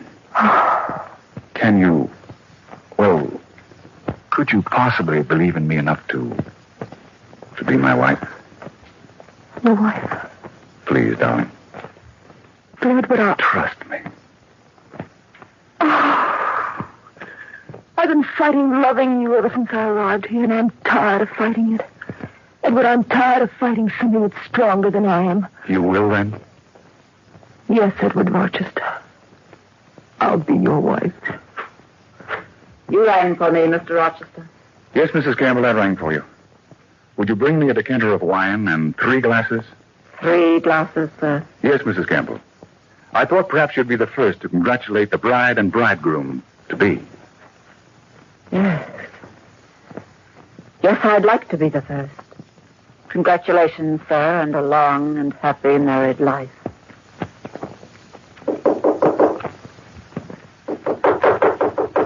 Come in. Good morning, Miss Eyre. Do you mind if I come in for a while? No, please do. I was just brushing my hair, Miss Campbell. Do you seriously intend to go through with this marriage, Miss Eyre? Why, yes, Mrs. Campbell. Oh, you fool, you idiot. Really, Mrs. Campbell. Take my advice and pack your clothes as fast as you can pack them and leave this house. Well, I don't understand. Naturally, you don't understand. There are a lot of things you don't understand, Miss Eyre. I know there are. But I trust Mr. Rochester. Do you? Do you indeed? Yes, I do. And I don't like your attitude toward me at all. You don't? You don't like my attitude, eh? You've no idea what you're getting into. I came into this room with only one idea to warn you. And you, like a silly, sniveling schoolgirl instead of a grown woman, you don't like my attitude. Mrs. Campbell, if you admit that I'm a grown woman, then perhaps I'm old enough to make up my own mind. Perhaps you are. Frankly, I don't care what happens to you. A pretty face like yours has no meaning for me, even if it has trapped Edward Rochester. Trapped him? Yes, trapped him. But I do care what happens to him. And I warn you right now, I'll do everything within my power to see that your marriage does not go through. There's nothing that you can do, Mrs. Campbell. Nothing. Isn't there? Well, a certain Mr. Mason could do a lot. You won't be married for 4 days. And I can do a lot in 4 days. September 5th, 1864. Tears. My tears splotched the page as I write to you, dear diary. Today was my wedding day. Guests arrived as planned at 5 o'clock this afternoon. The minister waited at a hasty doodle over in the parlor as Edward and I walked hand in hand toward him. Then the wedding ceremony started. Dearly beloved, we are gathered together here in the sight of God and in the face of this company to join together this man and this woman in holy matrimony, which is an honorable estate instituted of God, signifying unto us that into this holy estate these 2 persons present come now to be joined. If any man can show just cause why they may not be lawfully joined together, let him now speak, or else hereafter forever hold his peace. Wait a minute. I'll speak. I'll speak, although it should be obvious to others in this room that a marriage between Edward Rochester and anybody is completely illegal. Mason. Yes, it's me, Edward. How did you know? How did I know you were intending to get married? Ask your housekeeper. Mrs. Campbell? Yes, Mr. Rochester. I wrote a letter to Mr. Mason and had him come to Thornfield at once. And so I came. Just in time to watch this pretty little farce be enacted. Edward, what's he talking about? Yes, what's this all about? Why don't you tell them, Edward? Tell them the truth. What is it, Edward? I can't tell them, but I'll show them. I'll show everybody what you did to me, Mason. Come along, everyone. Where are you going, Edward? To the attic, Jane. Come along, all of you. And I'll show you what he's talking about. I'll show you why Mason can speak now and speak fairly. I'll show you what he means. Well, ladies and gentlemen, this is the famous secret attic of my home. Follow me right here to the left. Oh, no. Listen to that, everyone. Listen. Do you know what that is? Wait till I open the door and you can see for yourselves. You'll see a woman running around a room like a caged animal, limping on all fours like a beast, with hair on her face and her arms, hair like a... You'll see, all of you. You'll see. Well, Bertha, how are you today? I like to dress. I like to see that. May I introduce my wife to you? Edward. This is my wife, Bertha Mason. My wife and his daughter. Mason's daughter. I was forced to marry her when I was a youngster. I never met this woman before. I stood in front of the altar with her. You were given a good dowry at the time. Oh, yes. Yes, you provided an excellent dowry. And then when I drew my bride's veil off of her face, I saw this face. The face of a congenital idiot. Oh, but there was nothing I could do by the laws of the state and the church. You can't divorce an insane, a hopelessly insane woman. Edward, what of Adela? Adela's not my child. She's adopted. I need some interest in life. I needed someone to care for. And I thought Adela would be the answer to my loneliness. Until I met you, Jane. Oh, until I met you. Edward, my darling, what can I say to you? That you hate me and I don't blame her. She does hate you, Edward. And I don't blame her. I don't blame her at all. So, diary, so it was that I discovered the secret of the attic. Secret of the tragedy which clung to Thornfield. The guests left the house hurriedly. I went to my room and packed my clothes. Then I walked slowly downstairs, without saying goodbye to anyone, not even to Adela. I was confused and alone.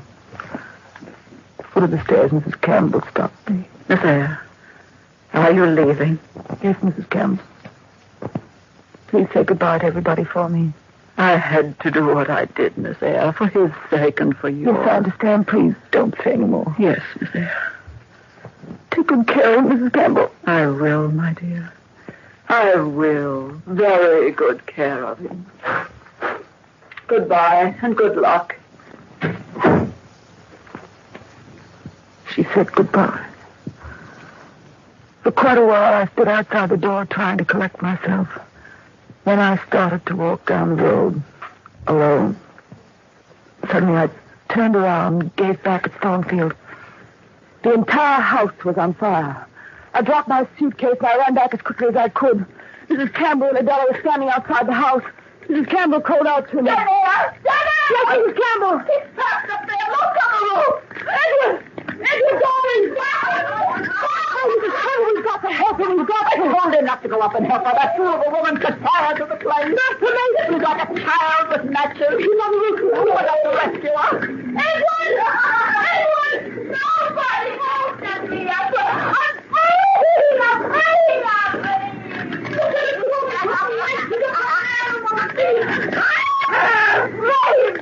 fire! I know it! Flames are fire! Flames are fire! To the edge of the roof. I like it! Fire! Look at the nice fire I made! Real nice! Don't jump, please!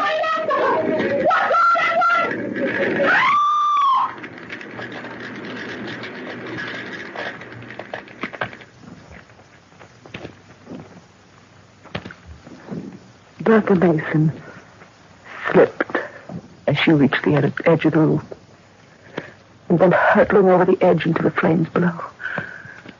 As for Edward, somehow he managed to survive the fire and slip to safety. We took him to the hospital for immediate treatment.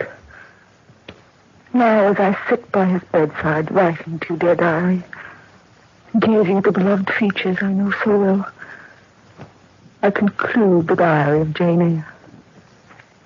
Wait I must, perhaps for many months, but wait I will, to become the wife of the man I love. September 5th, 1864.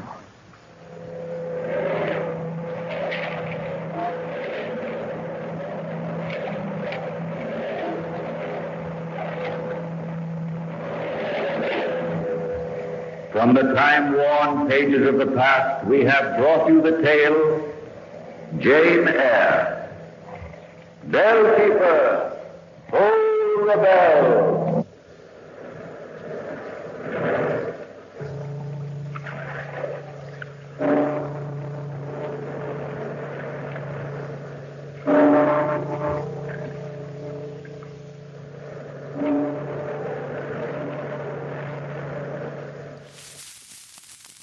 My dear, I do so appreciate you spending this time with me while I nurse myself back to well-being.